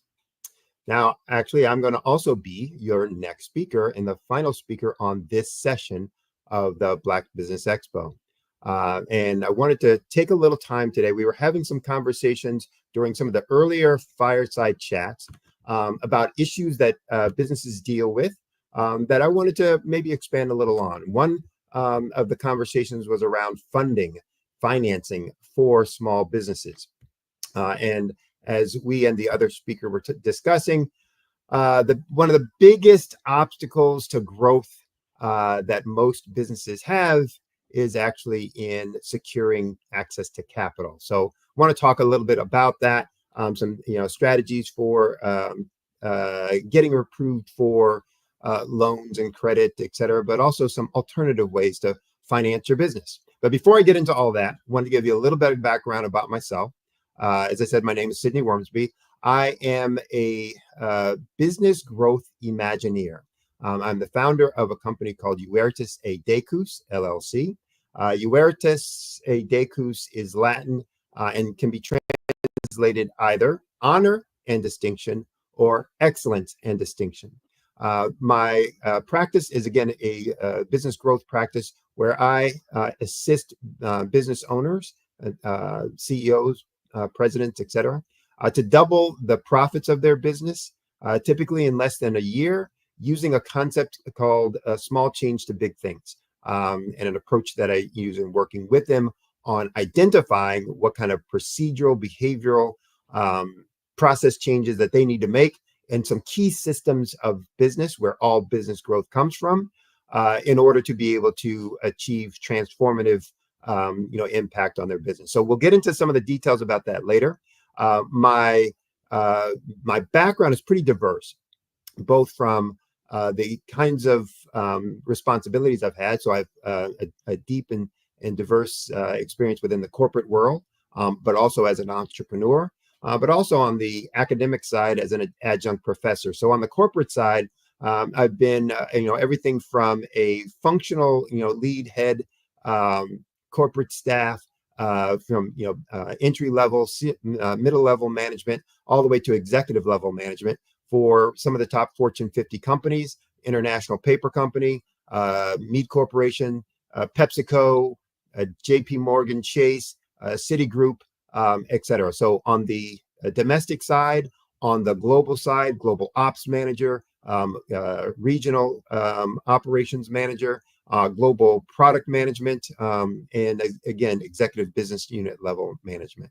But on the entrepreneur side, I've not only had my consulting practice and coaching practice that I have now, but I've also owned and operated some, small businesses, in restaurants and some other areas. And on the adjunct professor side, I've taught, every course within the College of Business at some local universities, around New York City, Brooklyn College, Pace University, Touro College, and every business topic from human resource management, marketing, international marketing, corporate finance, accounting, management, yada yada yada yada yada. So the net of all that is I know the business of business, and that's what I work with my clients on in terms of helping them understand how business works and how the issues that they're dealing with are from specific functions, but are integrated or impact all the other functions within the business. So from my conversation today, I want to do a couple things. First and foremost, I believe in making everything actionable, meaning that whatever I'm going to talk about, I want to make sure folks are going to be able to use it right now, today, when they walk away from me. So I'm going to provide you some insights that you can use the minute you stop listening to this this talk or log off of this session. And I'm going to focus on a couple things. One, on helping you understand why most loans or most funding applications get denied, so that you can maybe prevent yourself from being in that position. So what you need to do to correct that before you apply. I'm going to talk about things that you can do as growth activities that will be the most supported in loan applications. So how can you use the funds that you're going to get to grow your business and therefore get an approval from a potential lender? And I'm going to help you discover some new or maybe alternative, non-traditional funding sources that may help you if you are ever denied or don't have traditional accesses. And then I'm going to help you talk about help you understand some funding activities and sources for startups, and offer also some free assistance to help you evaluate or assess your current situation. So that's what I want to accomplish with you in the conversation today. First and foremost, to talk about most, and you probably have seen the research and the studies that say all the same thing, whether it's from SCORE, SBA, or any federal government study on small businesses, comes up with the same information and research that typically 75% of all business owners say that either the current tax system or the current access to capital is what's keeping them from expanding or growing their business. For most businesses fail because they don't have access to capital. And in the first year, 20% of all businesses will fail. By the fifth year, about 50% of all businesses will have failed. And again, the number one reason for those failures is always lack of capital, lack of access to capital, lack of cash flow. 43% of all small business loans historically have been declined. So most businesses will apply. 43% of all small businesses will apply for loans. Most of those loans will be declined. In fact, over the last few years, that number of declines has gone up to about 72 to 80%. So somewhere between 70% and 80% of every loan application gets declined. And for small businesses, that can be as high as 86%. So even higher still. Even when you're looking at those alternative lenders, where we think, oh, an alternative lender, then I'm going to get a higher success rate. No, not typically. That's where they're in the 70%. Traditional are about 80%, and some small banks will decline at a rate of about 86% for small businesses. So the numbers are even worse for those who are a woman-owned business or a minority-owned business. So with all that bright, cheery news, the question is, okay, then what do I do? What do I do if I really need loans and or need capital, and how do I get it? Well, first and foremost, it's to understand why your loan application is going to get declined. And typically it's one of 7 reasons. One is going to be deficient documentation. And I'll go into some of the details of each one of those in a little bit. But that deficiency can be because of inaccuracy, or meaning that the information that you're providing is not accurate. It could be because the information you're providing is inconsistent, meaning you said one thing in one set of documents and something else in another set of documents that the lender just says, well, this doesn't add up, this doesn't make sense, so I'm not going to take a risk on this. The inaccurate can be you provided information that just wasn't true, just wasn't accurate about your business plan, your business model, or your business, specifically the demographics of your business. Another aspect of deficient documentation is that there's information missing. So with every application for every lender, they have required documents. When they go through underwriting, and underwriting is just the process by which they're going to determine, do you qualify? Do your financials provide low enough risk that they're going to qualify you for this loan? And when they ask for that information, and it's going to be very specific, that's what they're going to use to make the decision. And if you don't provide it, they're going to immediately decline. And I've talked to many, many small business owners when I've asked them, well, did you apply for loans yet? Yeah, I did, but they were wanting this, and I didn't think they really needed that, and and they were wondering why they got declined. It's because you didn't provide the information that they asked for. It's not for you to determine what information they should have, or that they should need, or that should be necessary. If you're asking them for money, then you need to provide the information that they are requiring, the way that they want it, when they want it, etc. And if not, then just be prepared to get that loan application declined. So missing information is part of why the documentation is deficient. Second reason why most loans get declined is poor credit score, poor credit history. And that can be on the personal side or the business side. So depending on the age of your business, and I'll get into a little bit of that in a second.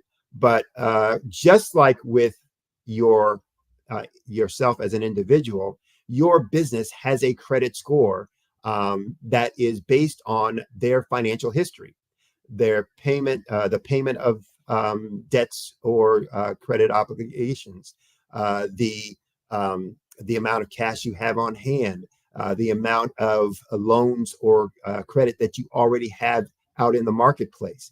Any of those things will go into and make up your credit score, both on the individual side and on the personal side. And every lender is going to have their baseline, their floor level for what that credit score needs to be, before they will decline a loan. And so if your credit score isn't at that level, at least at that level or above, you will get declined. And so the question then becomes, well, what can I do about that? There are things that you can do. Once you understand how the scores are calculated, then you can go through and do the things necessary to clean up your credit history prior to the application, so that can not be an issue and not be a concern. And whether that's increasing your on-time payments, or whether that's increasing or decreasing the number of credit cards that you have. And sometimes increasing the number of credit cards you have can increase your credit score. Sounds wacky, but that's the way the system is designed. Sometimes having too little credit will lower your credit score, or having too few of credit products within your portfolio can lower your credit score. So it's important that you understand how it's being calculated, and that you do things in advance of that application to make sure that you are prepared and that your score is in the best possible light before you submit the application. The third reason that many applications get declined is a short track record. And this simply means you haven't been in business long enough. And for most funders, traditional funders, they want a 2-year history. If you haven't been in business for 2 years, they're not going to even talk to you. They're not going to take an application. You're going to get immediately declined. Now, there's nothing you can do about that. It's like your own age. If somebody wasn't going to give you something until you reached a certain age, all the wishing, wanting, begging isn't going to do anything different until you reach that milestone. And so with some lenders, that's just the fact. And so you need to know and understand that before you go into the process, and look for those lenders where being a startup is not the issue. Being in business less than 2 years. Now, that short track record can also be in terms of they will look for at least 2 years of profitability. It says, look, if you've been showing a loss for multiple years in a row, but now you want to have a loan, and you think that they're going to loan based on your financial performance, that's just not going to happen. And so there are many people who have a small business, and they will manage their tax returns so that they can write everything off, so that they're showing a loss each year so that they pay no taxes on it. There's nothing wrong with doing that, as long as you're doing it according to the law. There's nothing wrong with doing that. That can be a strategy. But understand, when you get ready to apply for a loan, they're going to use those same documents, and they're not going to listen to you say, well, but I really had a profit of this, but they don't want to hear any of that. They're going to use the same financial documents that you submitted for your tax returns for their business decision. So if you are anticipating that you're going to be applying for loans or wanting credit, then you need to make sure that your financial records are reflective of the information that you want that decision to be based on. A fourth reason, insufficient collateral. That most loans are made on the basis of having collateral that is equal to or more than, in terms of valuation, the amount of money that's being lended to the individual or to the institution. And so if you don't have sufficient collateral, then you're often going to get declined for that, unless you're going for a non-collateralized loan, which usually lower amounts that are eligible for that. Industry risk. There are many industries that traditional lenders don't want to lend to because they think they are just too risky. And typically those industries are things like restaurants, contractors or contracting companies, construction companies. And the reason for that is they feel that those businesses or those industries have a very low barrier to entry, meaning that it's easy to get into. And so that becomes the quickest way that somebody who says they want to be a small business owner, starts, foraying into their entrepreneurship. And so a lot of those businesses will then fail. And because of that, lenders get gun shy and say, no, I don't want to lend in that area. Doesn't mean that they won't, but it means it's a high risk for them. And therefore, it's more likely to get declined if it's not pristine an application. In some banks, some lenders will just simply say they're not lending at all within certain industry categories, and that's just their policy and that's just their practice. A sixth way, no business plan or a very poor, scant business plan. Lenders want to know what you're going to do with the money, and that it's going to be well utilized and delivering a return that will ensure that they're going to get paid back. And so if you don't have a business plan, they're not going to feel very comfortable and confident about your ability to execute on whatever it is you're going to do with the money that you're asking for. If you have a very poor business plan, it doesn't have a lot of detail, doesn't really spell things out of how it's going to, be implemented or installed, then they're going to feel less sure about that, and they're going to be more likely to decline your loan. And the last is the amount that you requested is too high based on your ability to repay.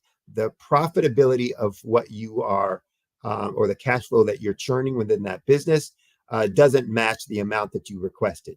Maybe if you ask for less, you'd get approved, but at the amount that you requested, it's a no for them. So those are the reasons why most loan applications get declined. And it's important for you, if you're going to apply, to know and understand that, and to get your business in line with those things, get those things addressed and corrected prior to application, so that your opportunity and possibility of approval goes up. So when lenders approve loan applications, they are more likely to fund things that are sure bets or high probability of success. And so that's what they're looking for. And so some things that if you're looking for things that they might fund, they're going to look for equipment or an asset. You want to buy an asset, a building, an auto, a truck, other plant or operating equipment. Those things, they're going to feel comfortable with because they're less risky. There's collateral. The collateral is going to be equivalent to the amount that they're lending, and therefore, if something goes wrong, they have the ability to sell it and recoup their money back, etc. They will lend on what's called accounts receivable advances or merchant fee cash advances. Merchant fees are what you're paying on your credit card sales. Accounts receivables is when you've sold something and you're waiting for your customer to pay you for that. There will be lots of lenders out there who will lend you money based on those cash receipts you're going to get in the future. Those are typically high interest rate loans, but they're easily approved. Business lines of credit, often will get approved and are easier to get approved. Or business mortgages, again, where you have cash flow already from your business and you're looking to finance that cash flow. Why would they lend on those kinds of things? It's pure and simple. It's low risk or no risk. That's first and foremost. That's what traditional lenders are looking for. They want to lend you money, make some money off it, but not have any risk in the game. You can say that's not fair. That's, that shouldn't be that way. We can all agree with that, or might agree with that, unless we were the one lending the money, and then we would have a different opinion. But that is what it is. And so knowing and understanding that, then you need to make sure that you're prepared and your business is prepared before you get to that point. So the other reason why they will lend on those kinds of things is, again, as I said before, there's collateral. So there's something they can get. If you, if I lend you money based on your accounts receivables and you're not paying my loan back, I can always go in and secure your accounts receivables. I take over all of those payments that you were going to be getting from your customers as they come in. So there's ways for me to get it. If I loaned you money for a truck, I can always go seize or repossess that truck. So those are the things that lenders like to lend on because of the low risk or no risk and because of the collateral. And so if you're looking to do those kinds of things, you have a high probability, a higher probability of success. All right. What are some strategies for overcoming? I said before, on deficiency of documentation, give them what they ask for. If they want specific documentation in a specific way, make sure you provide it. No questions asked in the time frame that they want. Poor credit score, you can increase your score on the personal side and the business side, usually within 6 to 9 months, through diligent kind of practices, making sure payments are made on time. Although typically, if you have a poor payment history, it might take you as long as 18 months to 2 years to clean that up.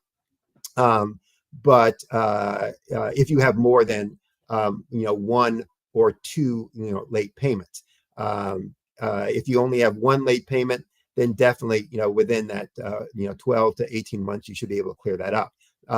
But there are other things that you can do, again, to increase your credit score. Even if you have a poor payment history, there are other things that you can do with credit balances, with credit limits that you have, with alternative sources for credit loans in your portfolio, et cetera, et cetera. For short track record, it's really about alternative strategies. For industry risk, it's kind of the same thing. alternative strategies or looking for specific lenders who deal with the industry that you're in. But it's also having better business practices will be a big thing for that as well. No business plan or a poor business plan. We'll talk about some of those things along with the alternative strategies, for lending, and for the amount that you're asking for not fitting with your repayment position. Again, that's going to be developing some growth revenues, growth profits. So developing and implementing a growth strategy. So when we start talking about alternative strategies for funding, I always use this term, be your own bank. So be your own bank really means that I can fund my own activity. So I look for ways that I can provide the cash I'm going to need from my existing operation. And so whether that is things like how can I increase my sales through my practices or behavior. So I mentioned earlier, I'm a business growth coach, and I work with my clients on how to identify where are the 5 areas that all business growth comes from. And there are only 5 areas. And within those 5 areas, I help them then identify what are the procedures, the processes, the behaviors that they're currently implementing or exhibiting that can be changed so that their improvement in each of those areas will be greater. So where does all growth come from? Getting more leads, turning more of those leads into actual paying customers, so converting more of those, getting each one of those customers to have more transactions with you so that you deepen the relationship, increasing the pricing that you can charge, so your pricing power, your valuation proposition, by making what you do of more importance and more value to the clients that you're serving. And then last but not least, it's more profits, which is really about improving your proficiency, your efficiency, your productivity, so that you're driving more of your revenues to the bottom line in terms of profit. So all growth from all companies come from those 5 areas. And what's important for you then to understand, if you want to be your own bank, is what can I do differently in terms of process or behaviors that will drive more results from each of those areas so that I'm improving in my business. What you find then is that your profitability goes up, and therefore you have money that you can use for your growth. But what also happens when you start doing those things, you start identifying what levers you have to move in your business to grow your business, which allows you to create a better business plan. And now you can go to a lender and say, I've done this already on my own. I've already grown my business over the last 6 months, 12 months, 18 months with just my own efforts from this to this. What I need from you is to get scale. And if you alone need this amount of money, here's what I'm going to do with it so that I can now do this at a faster clip or at a higher volume. And so that's what I work with my clients on, which you can have as impact in your own business. By looking at first and foremost, what are you doing in these 5 areas, and what changes can you make? I'm going to give you my time's about up, and so I'm going to give you a link that you can go to that you can do an assessment. For your, it's a simulator that I have on my website. So you can go to my website, solutionswithresults.com. That's www.solutionswithresults.com/simulator. And when you go to that page on the website, what you'll be able to do is put in all of your specific information for your revenue, your current profit margins, cost margins, etc. And then, simulate what impact you would have on revenue and profit if you made small incremental changes to the areas that are shown there. And of course, Sydney, you're doing a great job, but we're running out of time. We have about 2 minutes to go, so we're gonna end it. How can people get in touch with you? So the best way is through my website. Again, www.solutionswithresults.com. On there, you can send me an email. You can send me a question about your business. You can also, email at that Sydney W at solutionswithresults.com. Well, as we say, genius is common, and I'll see you on the other side. All right. Thanks.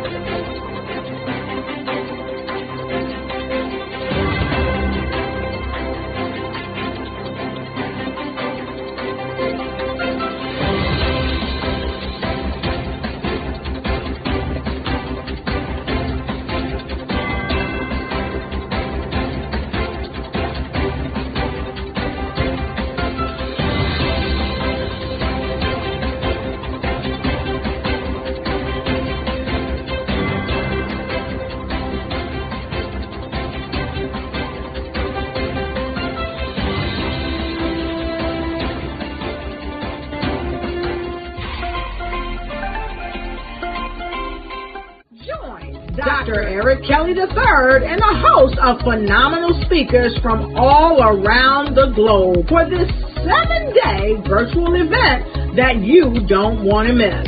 The mission of the Black Business Expo is to raise scholarship money from kids all the way from high school, all the way from college. The Black Business Olympics is one of the largest Black business showcases in the world. It is an opportunity for businesses and companies to showcase their businesses globally. We are going to be giving away laptops up to $5,000 away to students. Again, I'm Olivia Appleberry, the founder of 2 Cents Finance and one of the speakers for the expo. I am so excited to see you there.